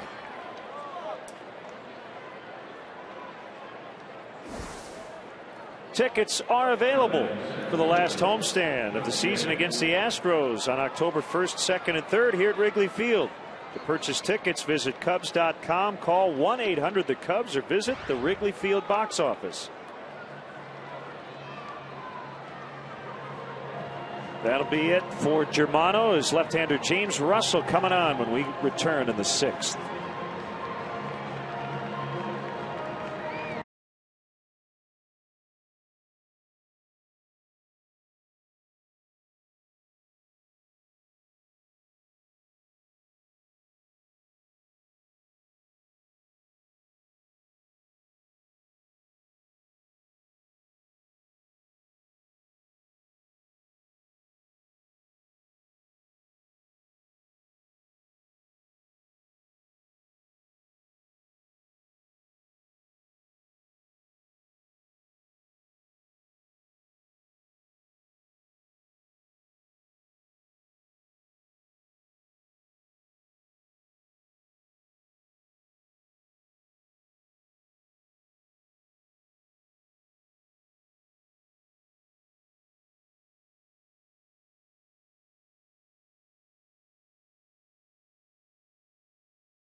Cosman with his first big league homer to make it 4-2.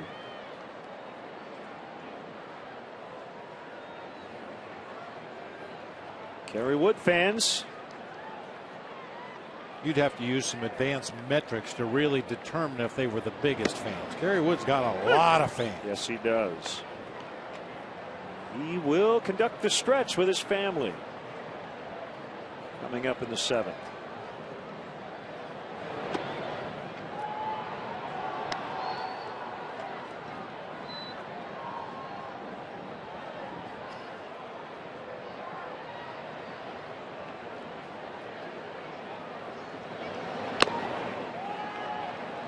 Foul tip, 1-2.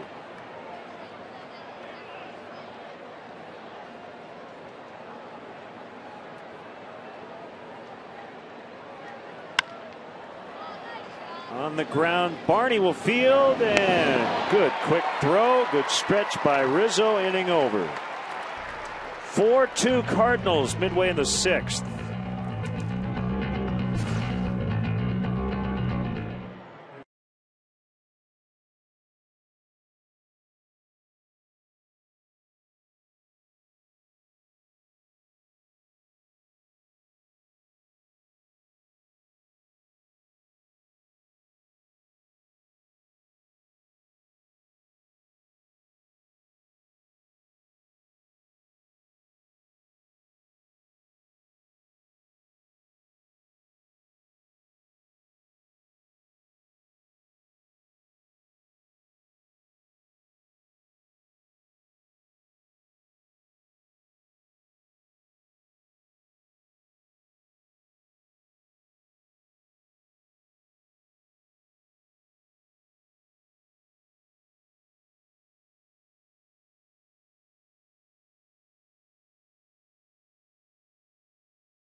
13-3 series with X-Drive is here. Visit your local Chicagoland and Northwest Indiana BMW Center today to test drive one.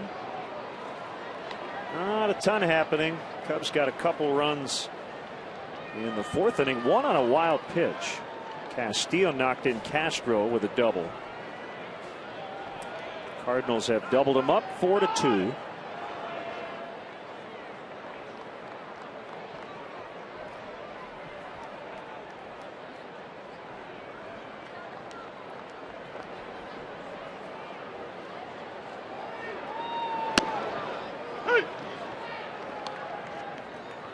Milwaukee has grabbed a 5-2 lead with 3 in the 7th at Washington.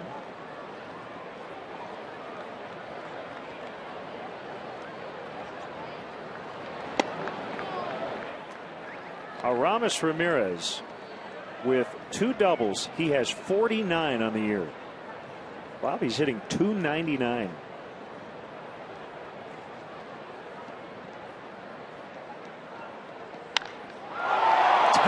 Blast by Alfonso Soriano and gone. That was up in the air for a long time. 4-3.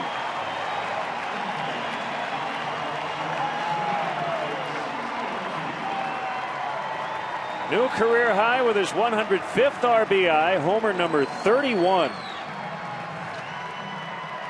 The only concern was the wind. Yeah, it was absolutely clubbed, but it was so high in the air, and that wind continues to blow in. You could see the reaction by Kyle Loesch. He thought that ball was way out of here, and it got far enough out. Well, on a normal day or maybe a little wind blowing out, that ball ends up way out onto Waveland Avenue, but as it is, about 2 or 3 rows deep in the bleachers. Crushed it.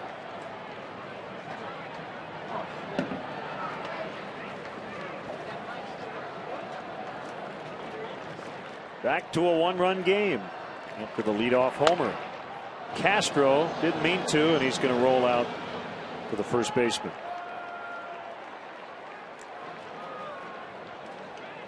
He's still very much in the mix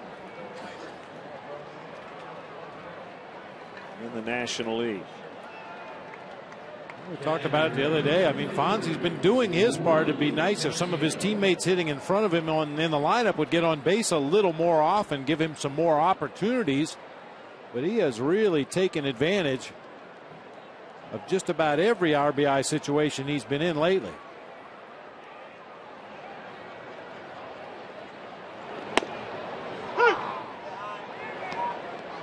And when he steps in that right-handed batter's box, he's in scoring position.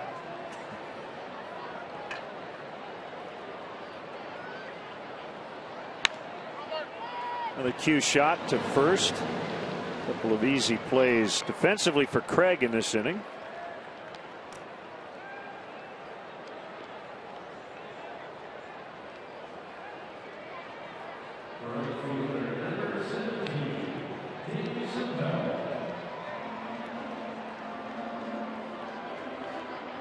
Dave Chappelle with 2 outs.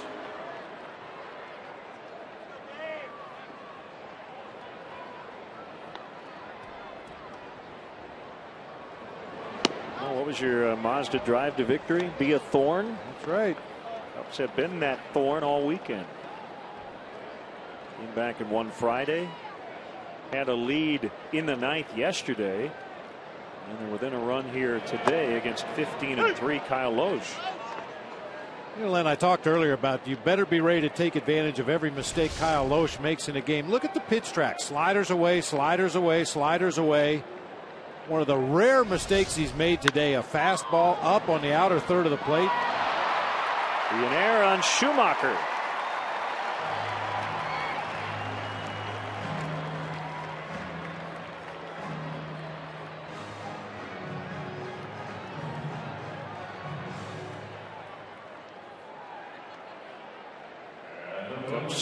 Still alive here in the 6th.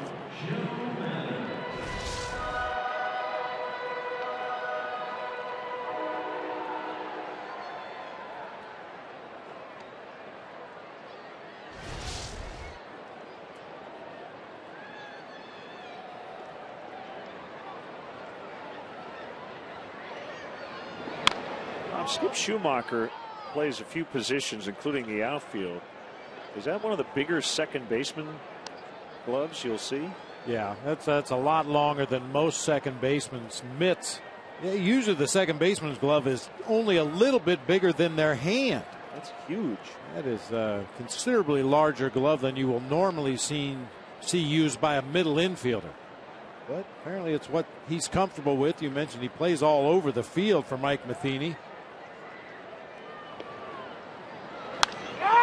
Line to right. Caught by Carpenter. You know what it is? It's an enormous infielder's glove. A big hand, yes. 4-3.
Flying high again. That's Sloan. We'll be flying high again as we head off to the Rockies.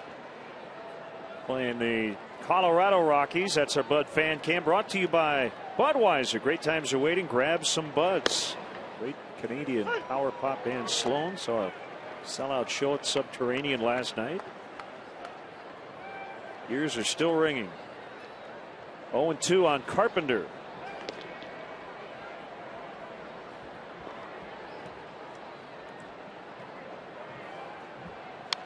Fouled back. Me, I was dog sitting. You were out having fun, rocking out to Sloan. I was dog sitting. How was it? That was great. I have an amazing ability to communicate with my son Michael's dog Cooper. I'm definitely the alpha figure. The alpha male, right?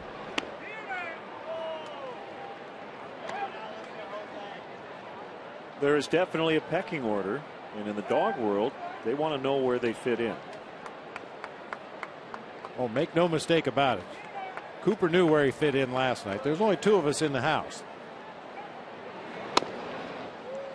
which doesn't explain why I had to bounce up and take him for a walk 6 times last night.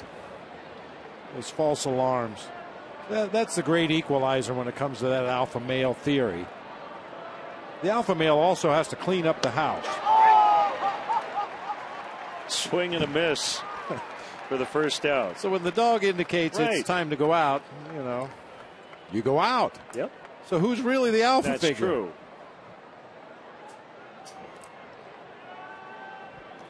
Dale's going to make a double switch.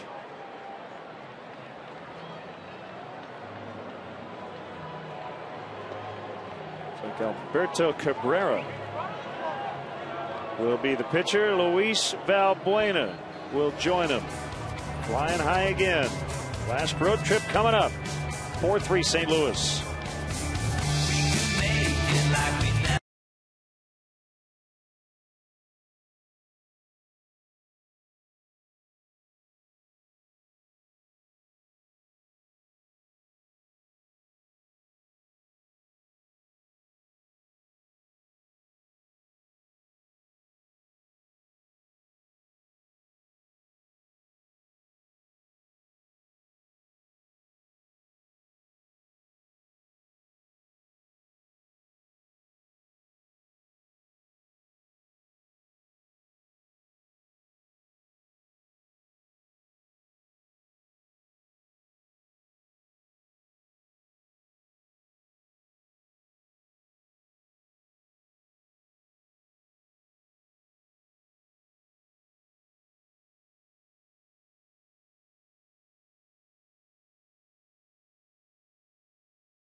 Today, he got a pinch hit at bat yesterday, and he's into the game as part of a double switch along with Alberto Cabrera. The Cubs have 3 wins on this homestand. All 3 wins have featured a pitcher grabbing his first career victory, including Cabrera on Friday.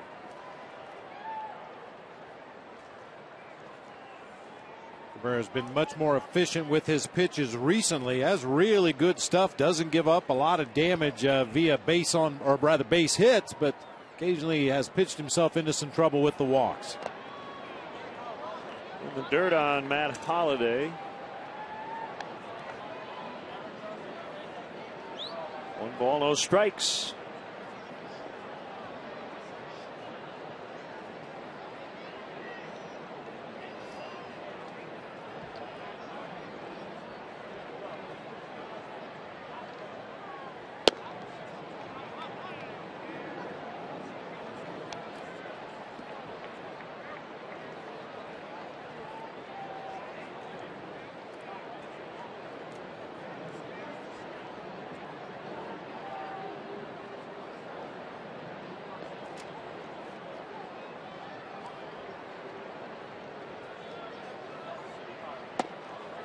Too high, 3-0.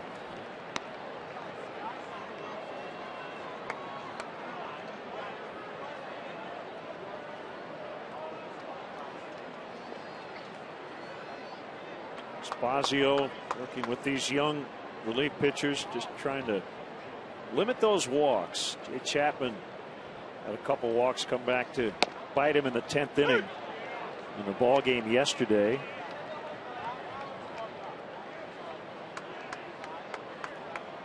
Three and 1. As we get later into the afternoon, shadows start to become a factor. 3-2.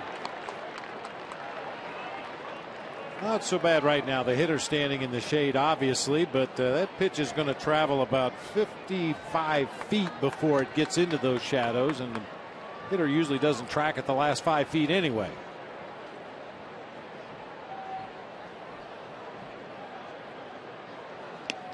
Way outside for ball 4.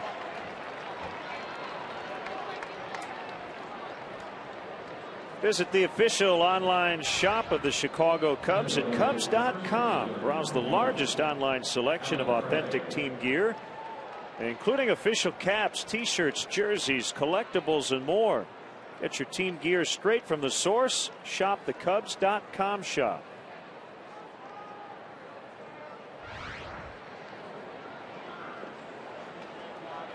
Big day already for Alan Craig. 2 singles and a go-ahead 2-run double.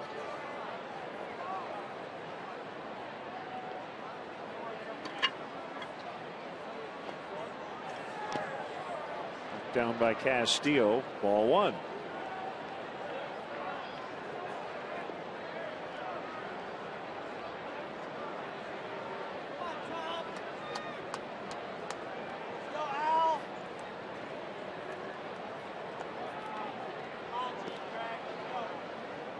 Words of encouragement from Wellington Castillo and Luis Valbuena.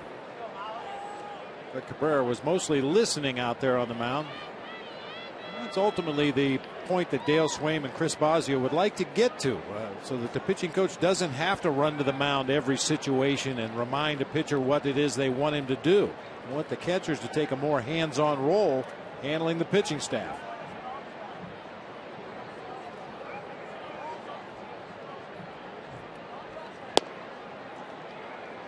Breaking ball missed. 2-0.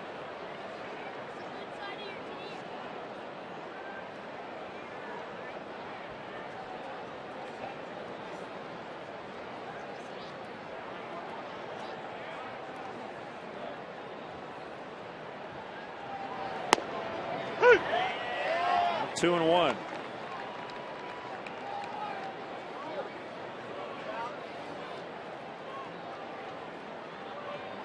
The Wood family getting set for the stretch.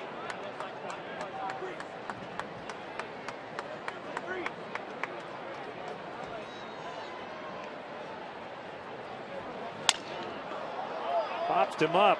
Castro took a look back and realized he was going to have to make the catch. He does. And there are 2 away, and it's David Freese.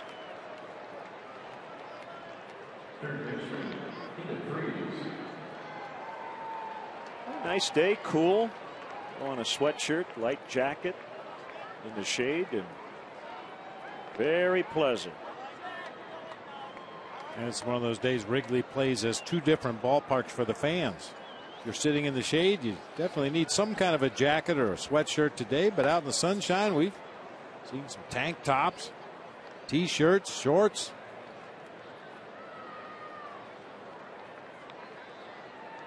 Well, it's a St. Louis-Chicago doubleheader today. The Bears took care of business 23-6 over the Rams. Cubs trying to come back late. Here's Holiday runs. Breaking ball strike. Holiday is out. Stretch time. Today's guest conductors for Take Me Out to the Ball Game, Kerry Wood and family. All right, Cubs fans, let me hear ya. A 1, a 2, a 3. Take me out to the ball game. Take me out to the crowd. Buy me some Peanuts and Cracker Jacks. I don't care if I ever get them. Root for the Cubbies. If they don't win, it's a shame. For it's 1, 2, 3 strikes, you're out at the old ball game. Let's get some runs. All right, let's get some runs. Let's get some runs.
It off, and what a pleasure to have Kerry Wood with us in the booth on Kerry Wood Day here in Chicago, and a little different vantage point for you. Definitely. I found myself cringing on every fly ball for a little while until you get used to it. The game looks a little slower and a little easier up here. Much you can see easier everything up here. Much easier up here.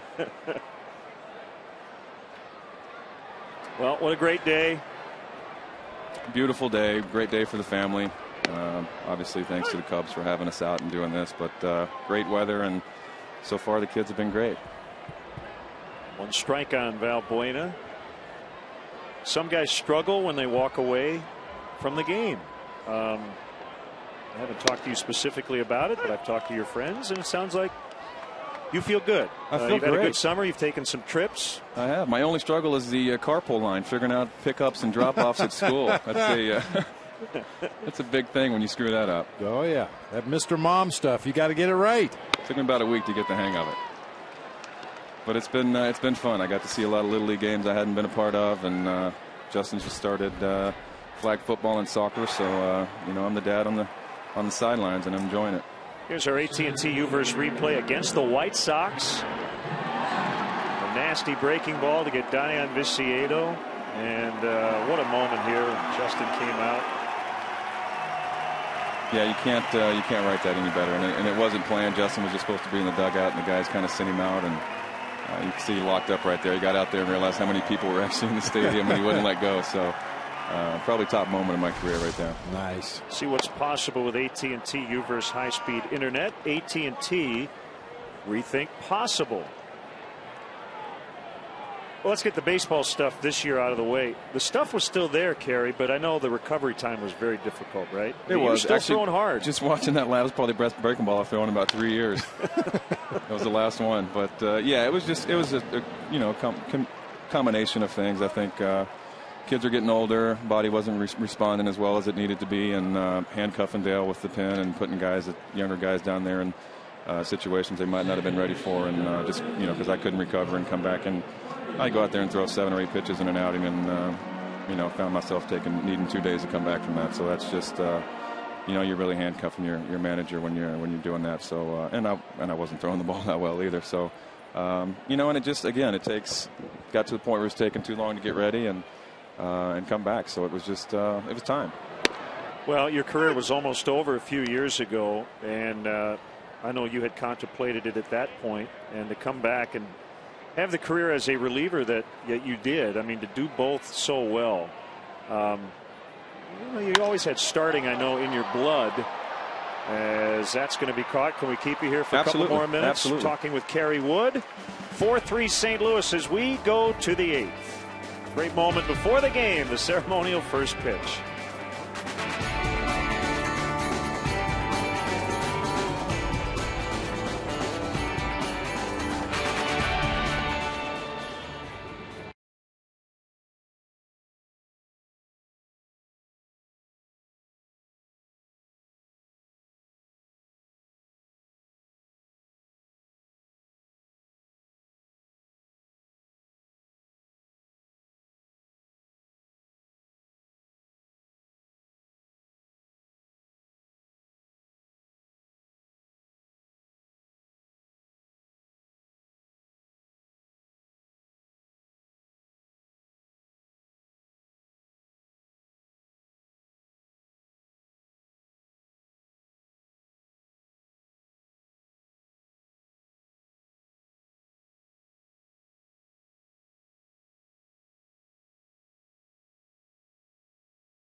Kerry Wood is with us.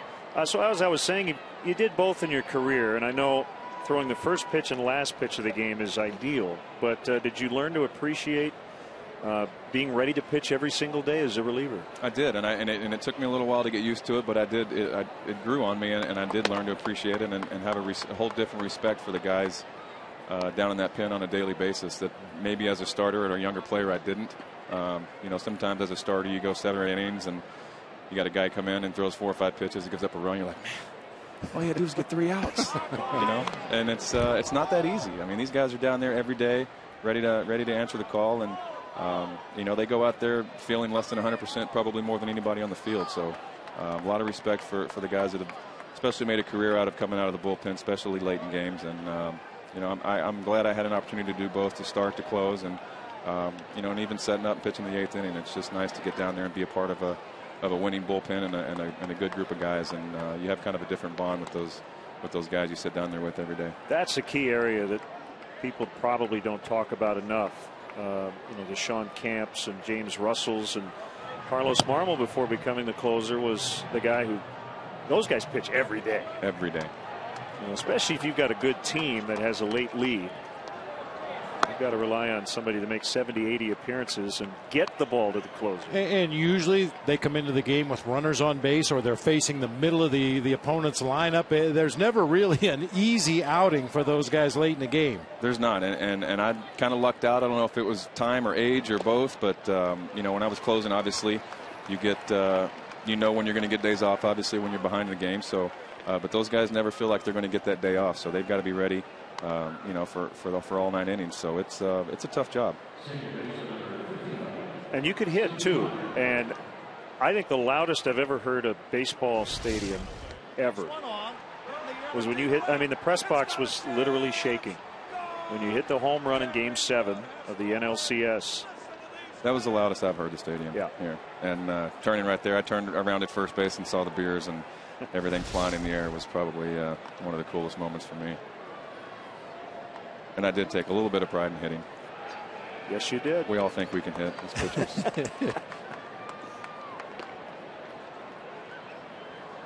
Runner on. Cardinals lead 4-3 here in the 8th.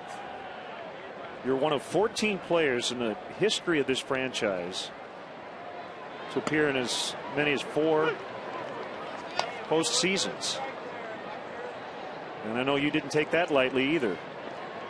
That's why we play the game. It was a good run, and we came up short, but a few times, actually every time. But 2003 is a year I'll never forget.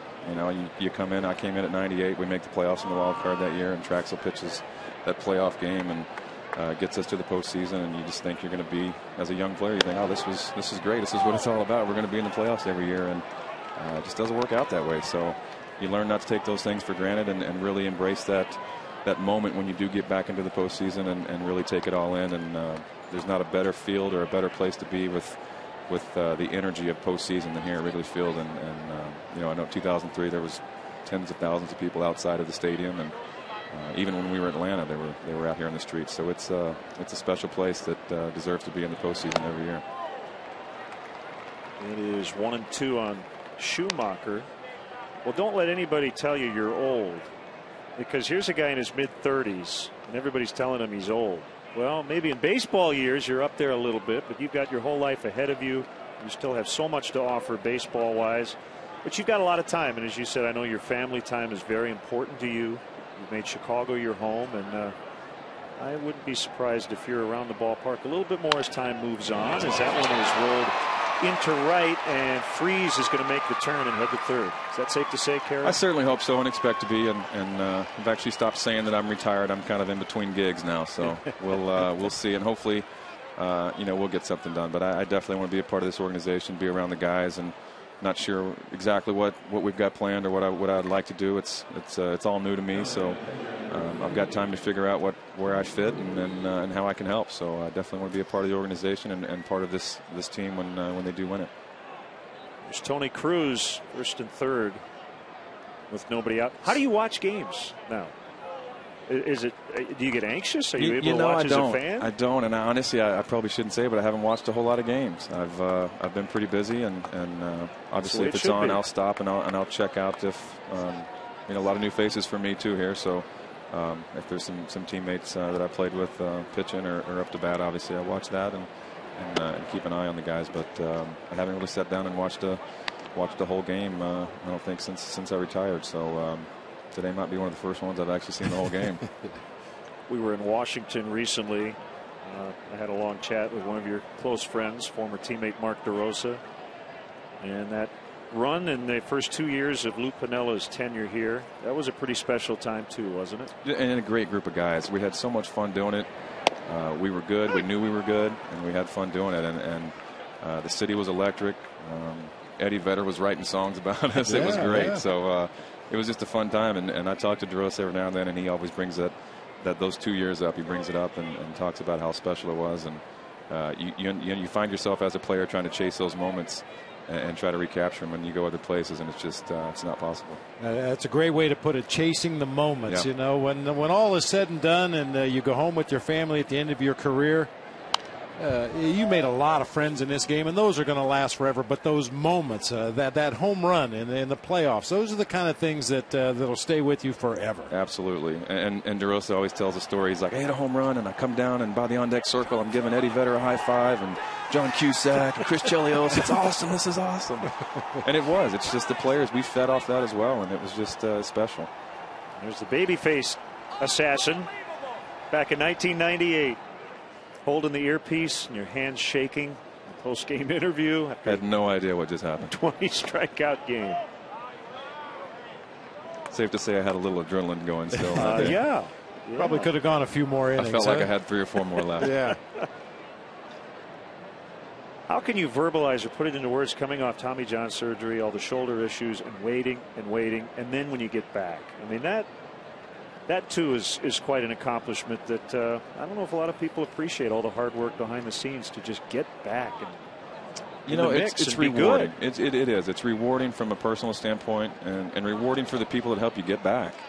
The support system that's around you, that's my wife and family that deal with me coming home one day saying I feel great, I think I'm going to be able to do this again, and then you come home 3 days later and say I'm never going to throw again. For them dealing with that, and the physical therapists that you're working with on a daily basis, and that's a 7-day-a-week job. It became a 7-day-a-week job for Brett Fisher out in Arizona, and sleepless nights for everybody. But it's rewarding for everybody involved in that whole process, and at no point was it ever easy, but I still thought there was some baseball left. Well, that's what makes it all worthwhile, right? Absolutely. If it were easy, everybody could do it. And it changes you, obviously, as a player. You have to adjust some things that maybe you did differently when you took them for granted. But it changes you as a person, too. Absolutely. Gives you a different perspective, not only on the game of baseball, but on life itself. Yeah, I changed mechanics. I changed arm angle a little bit. You change the fact of when you come to the field, you actually take everything in and take absolutely nothing for granted. And every moment, and regardless if it's a Tuesday game against Pittsburgh in July, you take in something that happens in that moment, and you really you take it in a little bit more and appreciate it more. There's ball 4 to load them up here. Gary, this is a good opportunity for us and for our fans, because we don't get to talk to a lot of guys who are just on the field as players, as Dale's going to come out and make a change. So we'll get into this. No, we're going to keep it here. Okay. We're going to keep it here during the pitching change as Dale comes out. But the camaraderie in a clubhouse and on the team planes and things, and people often ask, when the team's good, what's the clubhouse like? When the team's struggling, what's the clubhouse like? By and large, you walk into any clubhouse, no matter what the record is, it's a good clubhouse. Yeah. Chemistry is kind of a tough thing to define, but I know guys get along and have fun, and you really have to. You're together so much more than even your family during a summer, right? Well, not to mention you're in a big league clubhouse. That kind of helps. You really look around and realize where you are, and obviously you don't want to be content with just being there, but you are in a big league clubhouse. You at some point you need to act like you belong here, and you've earned it. But it should be a good clubhouse, and these guys are all good guys. We're all fighting for the same thing. We want to get to the best part. We want to get our game to the best level we can, so we can go out and get into the postseason, and that's the ultimate goal. And you have baseball teams over, you have turnover and guys are floating around all over the place. But again, it's such a small family when you just talk about the Major League Baseball player that we all get it. We all get it. So winning helps a lot of that. We were joking around a little bit earlier about alpha males. I had a dog sit the other day, and the same phenomenon happens in the clubhouse, though. When you were 20 years old, I imagine you just sat in the corner, kept your mouth shut and your ears open, and tried to stay out of the veterans' way. But there comes that time when you look around the clubhouse and go, wait a minute. That's me now. I'm the senior citizen here. Yeah. How did that feel when you made that realization? It was a slow process for me. I kept my mouth shut for about 3 or 4 years and didn't say a word and just watched the veteran guys. I was around Tappanees and the Rod Becks and the Gracies and I can go on and on. But and Gary Gaetti there for a little while, and just you just watch what those guys do and how they handle it and how they handle the bad ones and bad streaks and things that they say when they address the team. And you just kind of take it all in, because at some point it's going to be your turn to stand up and say, hey, we've lost 10 out of the last 11. We need to get it. We need to get our heads out and let's get something going. So, but you really just it comes from previous players and going through it as a young player and having that experience. You see Adrian Chambers running for Freeze at third. And Michael Bowden's done a nice job and has been given more responsibility as he has continued to pitch well.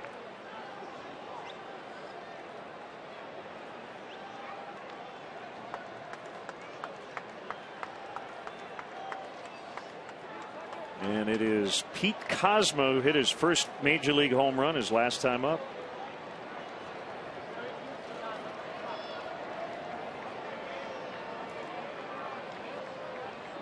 Bases loaded, nobody out, and Bowden's first pitch is taken for a strike.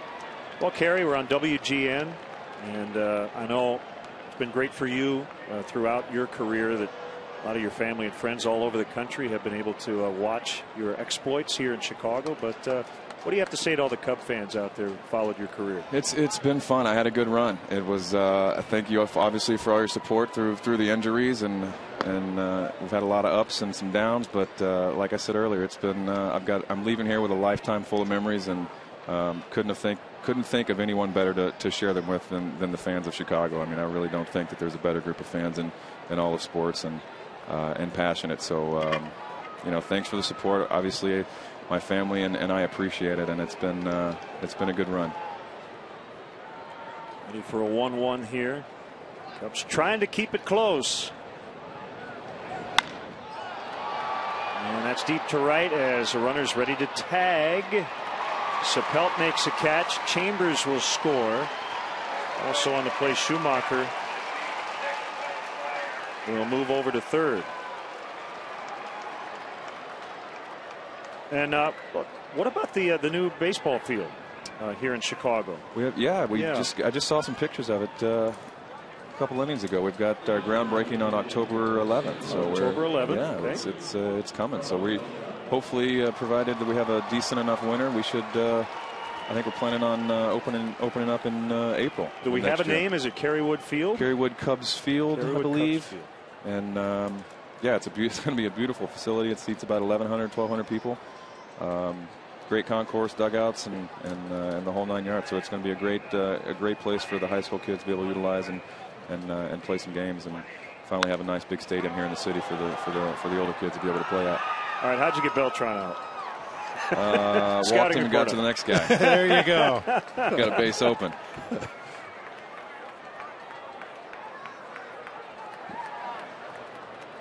Had a lot of those. Walk him and try to get the next guy. Learned that from Greg Maddox, right? Didn't always work out. That's just what I told myself after I walked him. I did that on purpose. Yeah. I wanted this guy anyways.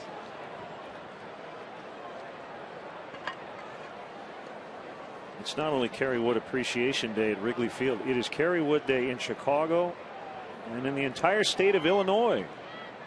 The mayor and the governor proclaiming it Kerrywood Day.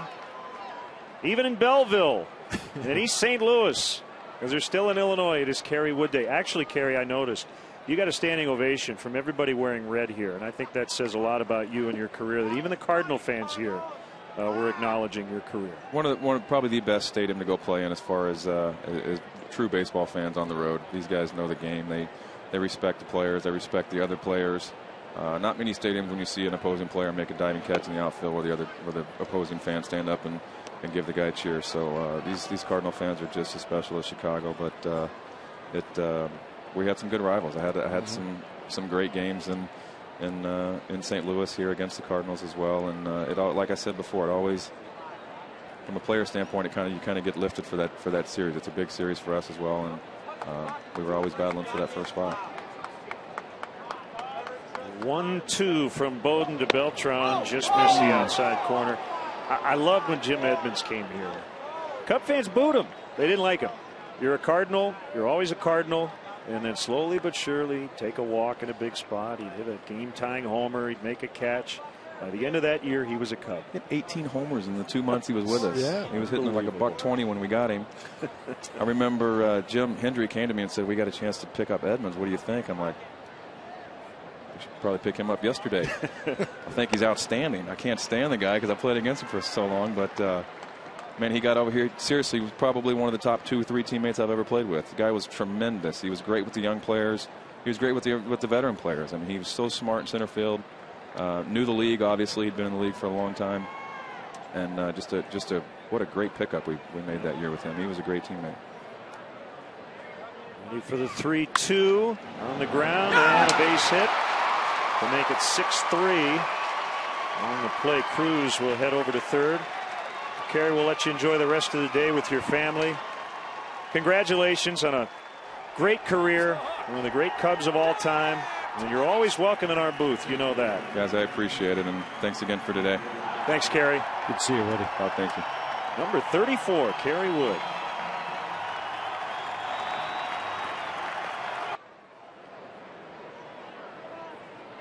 There it is, number 20 up on the top of the roof.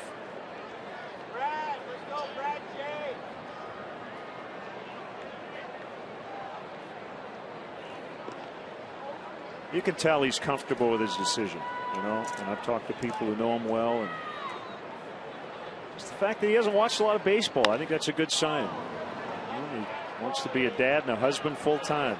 Give him a lot of credit for that. Runner's going to hold. Cruz will not try to score.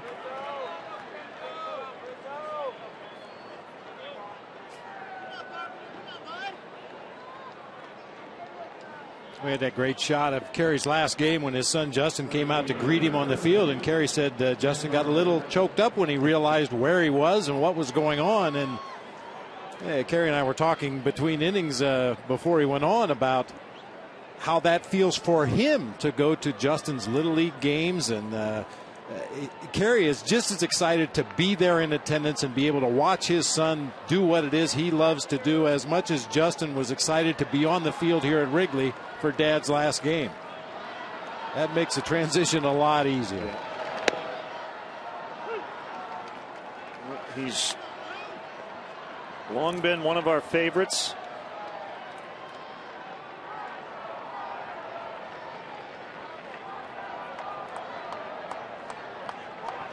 And you know, he was Ronnie's favorite too. He and Ron Santo had such a great relationship.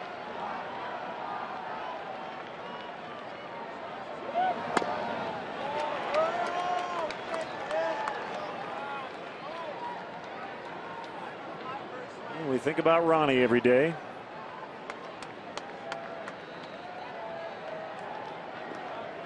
Into the Hall of Fame posthumously in July.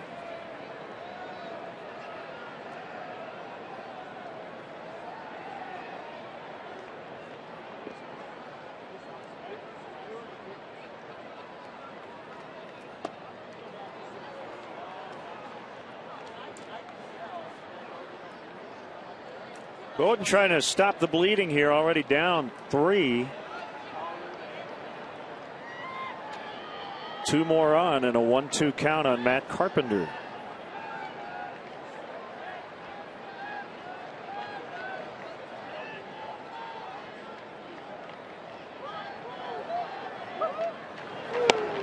Inside.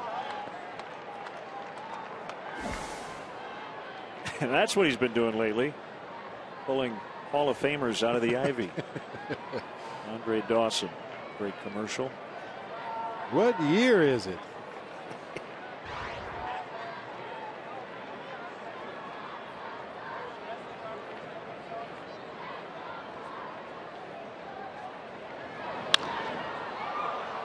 DeJesus will drift back a few steps, and that'll end the inning. But the Cardinals add some insurance. It's 6-3 St. Louis in the 8th.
A 2012 Honda Accord. Big day for Alan Craig as he has 3 hits, has knocked in a couple. Alfonso Soriano with his 31st home run and his career best 105th RBI. Changes now for the Cardinals. Chambers stays into play right. Carpenter goes to third.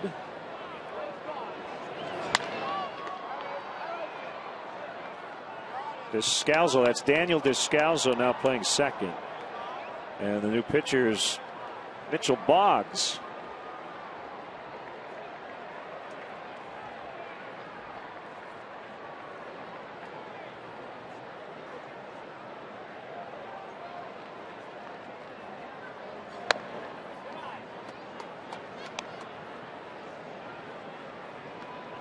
And 6 runs in the ball game for the Cardinals. An offensive outburst. It's the first time in their last 19 games they've scored more than 5 runs in a game.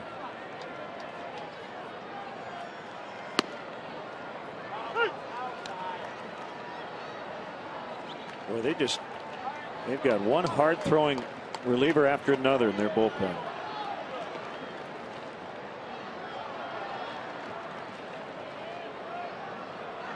Assuming Jason Mott is available after yesterday striking out the side in the 10th. Mott possibly, depending on the score, could be looking at a shot at his 40th save of the year.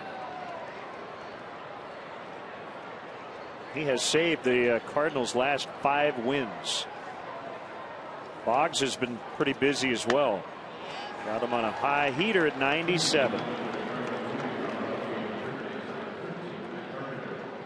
The biggest difference between these two bullpens right now, the Cardinals and the Cubs, because of the velocity, is the Cardinals work vertically in the zone. You're going to see a lot of high fastballs like the one you just saw from Boggs to get Rizzo, whereas a lot of the Cub relievers, Sean Camp, James Russell, Michael Bowden, Bob, they've got to work east to west. Yeah, inside, outside, put that hitter in a rocking chair, use a sinking fastball to push him off the plate, back away with a slider. Mix in an occasional backdoor sinker. Really have to mix it up. When you're rushing it up there in the high 90s, you've got a little bit more margin for error. You just kind of aim for the middle of the plate. And if it happens to stray up in the zone, usually you're going to be okay because of the added velocity.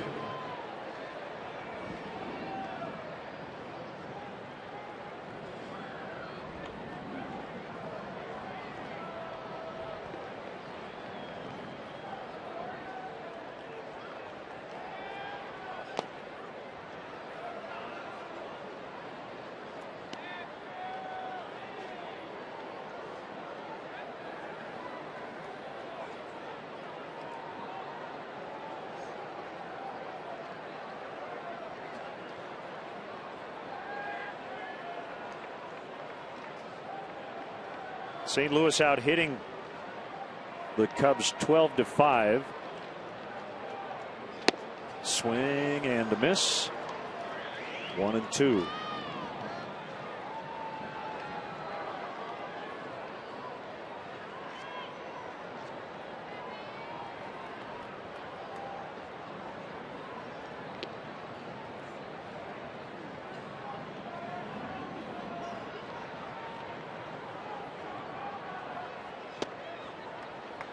Those are sliders at 90 miles an hour.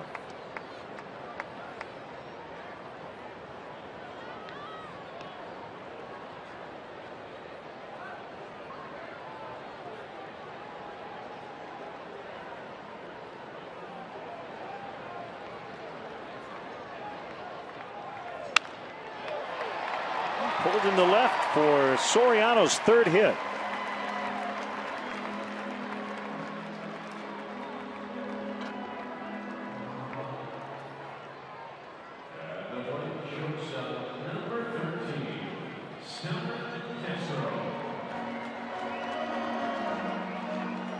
Wind has turned around a little bit once again. Imagine that. Wind turned around at Wrigley Field. It was kind of blowing from the left field corner toward the right field corner, but now going straight in from right center field, right off the lake.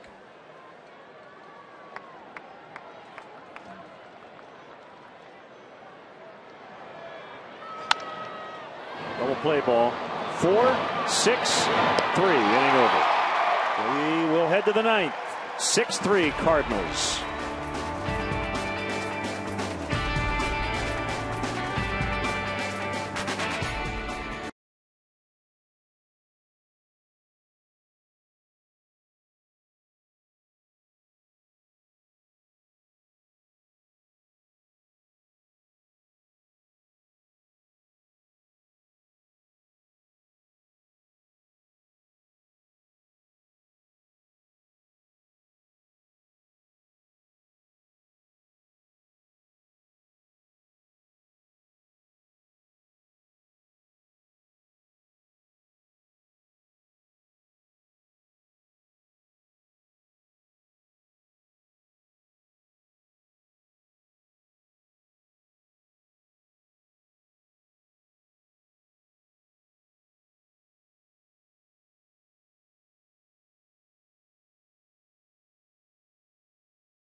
A lot of great moments, and very proud and honored to be able to share all those moments and memories with you guys, the greatest fans in baseball.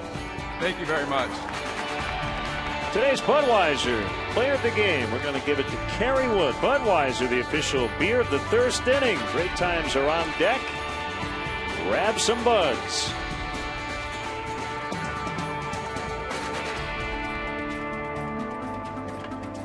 There's Miguel Sokolovic. Will face a pinch hitter. Shane Robinson for Matt Holliday. Is that right? That's what I have. Kind of odd.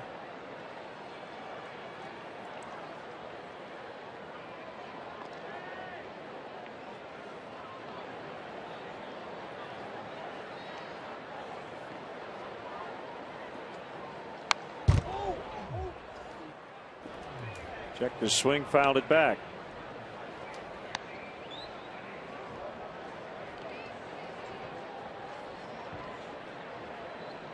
It's not highly unusual for Holliday to come out of the ball game late for defensive reasons, but I don't understand why he wouldn't take the at bat. He was thrown out attempting to steal back in the 7th inning to end that inning. Didn't see any sign of an injury or anything at that particular time, but makes you wonder. Yeah, makes you wonder.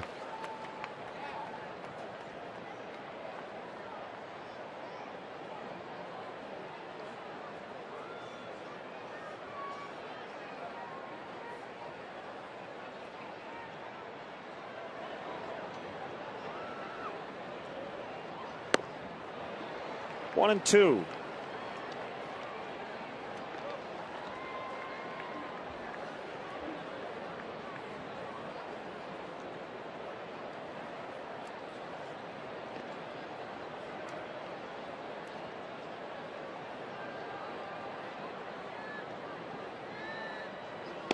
Swing and a miss, strike 3. We mentioned that stolen base attempt to end the 7th inning. He had walked and then tries to steal second with the head first slide here. It's thrown out easily by Wellington Castillo, but as I mentioned at the time, it didn't appear that anything had happened on the slide into second base. He stayed in the ball game at that point, but Shane Robinson to take the at bat here leading off the 9th.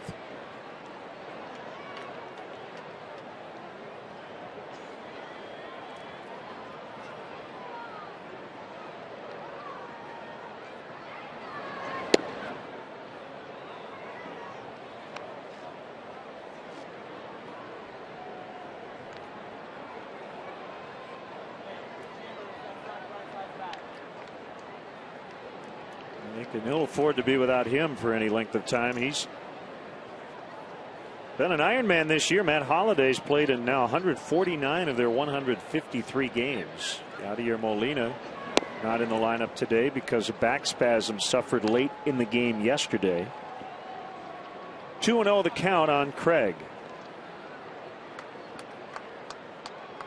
I don't think Alan Craig looked at it like he had to replace anybody necessarily. He was just trying to stay healthy this year. But man, when he has been healthy, has he been good? Had offseason knee surgery, so he started a month late. Later had a hamstring strain that cost him 14 games on the DL. But as the Cardinals try to replace Albert Pujols and really Lance Berkman, who's barely been a factor this year due to injuries, Alan Craig has stepped into the void. Slugging .543 with an on base of .361.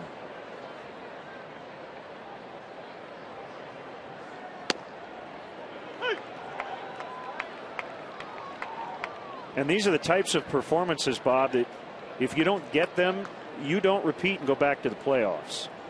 You need somebody to step up, yeah, and you never know who exactly it might be that fills that void and gives you those numbers and gives you that production that that you're looking for.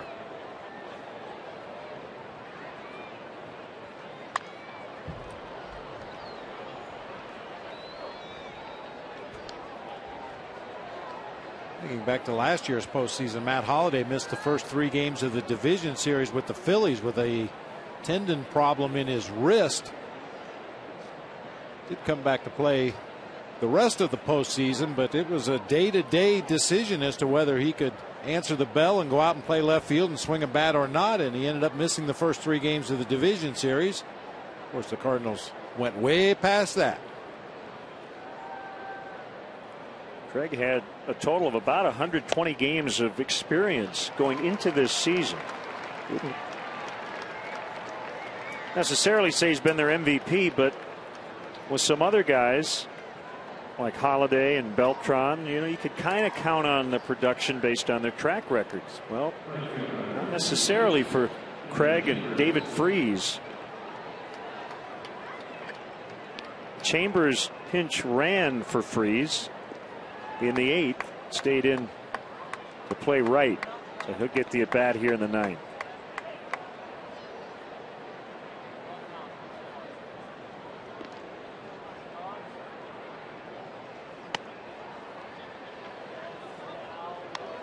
A lot of times with the Cardinals, when they have players coming up through their system, it's just a question of where do they fit in. We talked about Tony La Russa, Mike Matheny, very much out of the same mold as far as using players at multiple positions. And needs very versatile guys that can play outfield, play infield, play several different spots on the infield. I think everybody in the Cardinals organization felt that Alan Craig was going to be a good major league player, especially a good major league hitter. It was just a question of where does he fit in on the roster. Yep. Well, when you hit the way Alan Craig does, you'll find a place for him.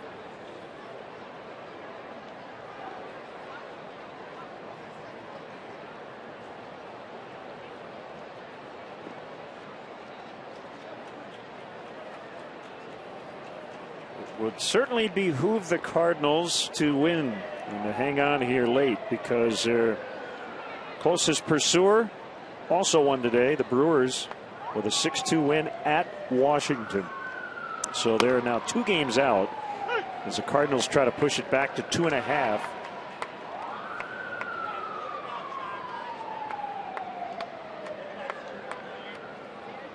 Detroit lost the opener 10-4 to Minnesota with the nightcap later. The White Sox are trailing 4-0 to the Angels in the 6th. Even with a loss earlier, if Detroit can win later and have the White Sox lose, there'll be a tie atop the AL Central. Chambers flies out, 2 down.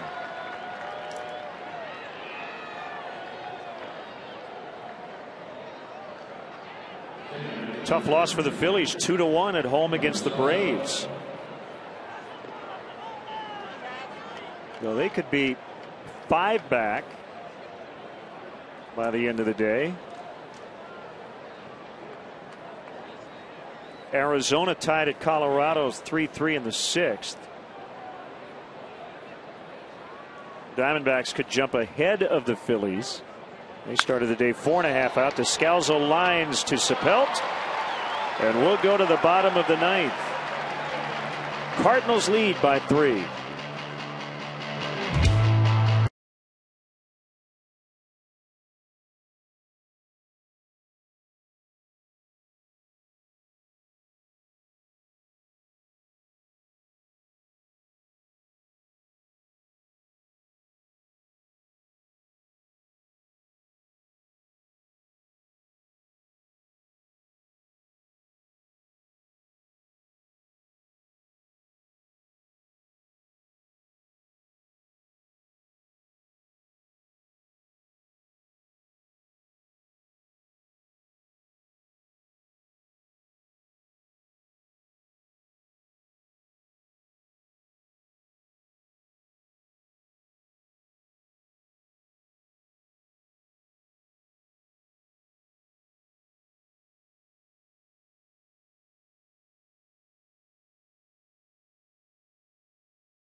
Here we go. Pepsi Max, the official soft drink of Major League Baseball. 0 calories, maximum Pepsi taste. The Illinois Lottery.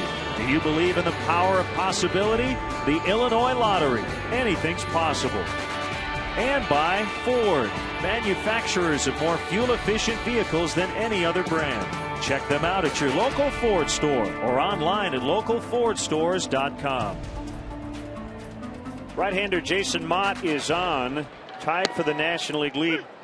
Craig Kimbrell got his 39th save today, so Mott can be the first National Leaguer to get to 40. Chambers goes from right to left, with Shane Robinson now playing right.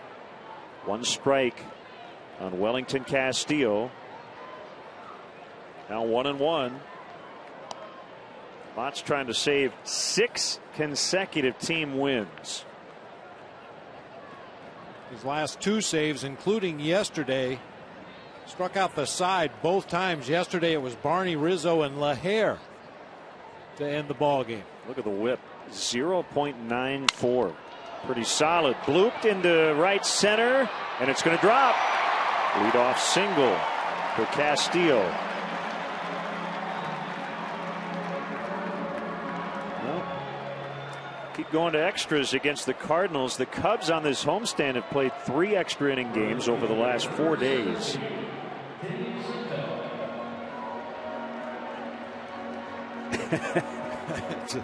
Jason Mott lookalike. Mott Lee. He's trying to get the 6th 40 save season in Cardinal history. Jason Isringhausen had 47 in 04. Lee Smith had 3 40-plus save seasons, and Bruce Sutter had 45 back in 1984.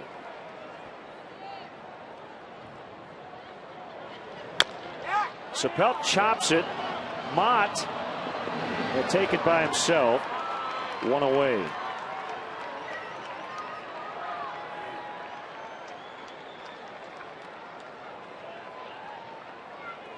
And we'll get a pinch hitter, Brian LaHare.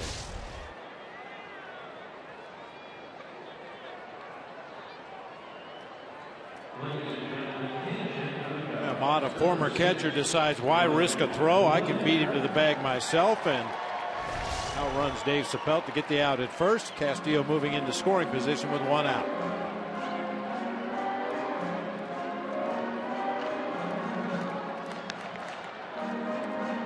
Once again, we want to thank Joe Posnanski, who writes for SportsOnEarth.com. Check out his work on baseball and other sports, for contributing to our Stats Sunday feature today, writing about defensive statistics on our WGN Baseball blog. You can also follow him on Twitter at @JPosnanski.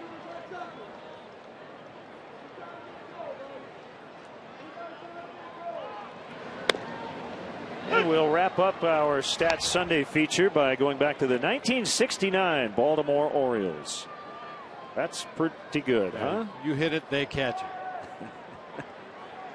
Especially to the left side.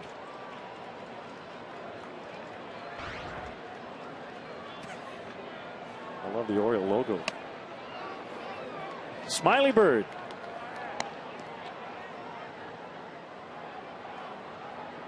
Smiling today, though. The Orioles lost at Fenway 2-1. Orioles still just a game back, though, as Oakland beat the Yankees 5-4. Big win for the A's. LaHare grounds to first. 2 outs, runner at third. Last chance now, and it's Valbuena.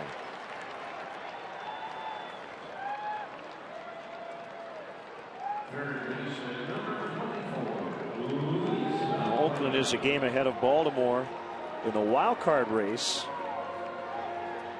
And if the Angels hold on to their lead, they're only a game and a half behind the Orioles for the second wild card spot over in the AL.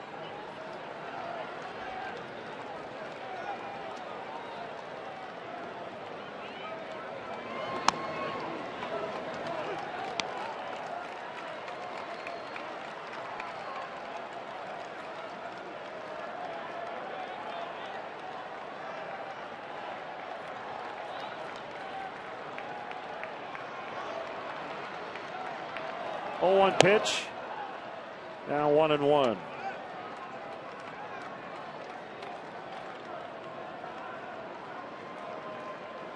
Pirates leading 8-1 in the ninth, but it may be too little too late in terms of their playoff chances.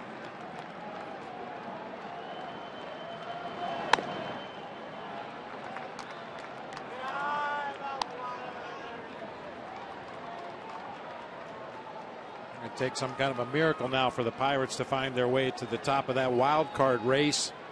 I think at this point, getting back to 500 would be a reasonable goal for the Pirates. On the corner. 2-2.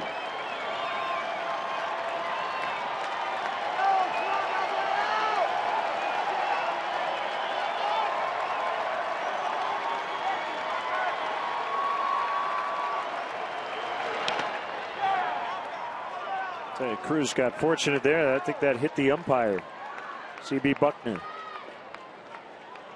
He had no idea where that ball was. Thought it got through the wickets all the way to the backstop, and it was laying right at his feet the entire time.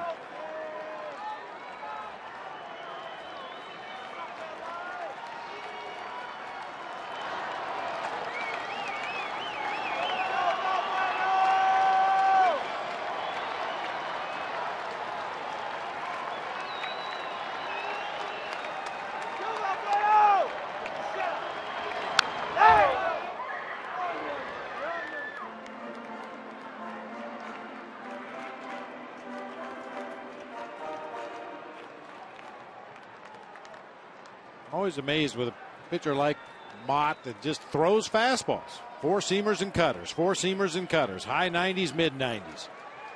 Like Mariano Rivera in that long stretch he's had with the Yankees, throwing basically a cut fastball and not much else. But still getting guys out with regularity. Will throw a very rare changeup. Maybe 1 out of 50 pitches will be a changeup.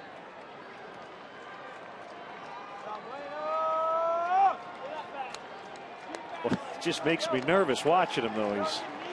He's actually calmed down considerably. He has. Yeah, you're right.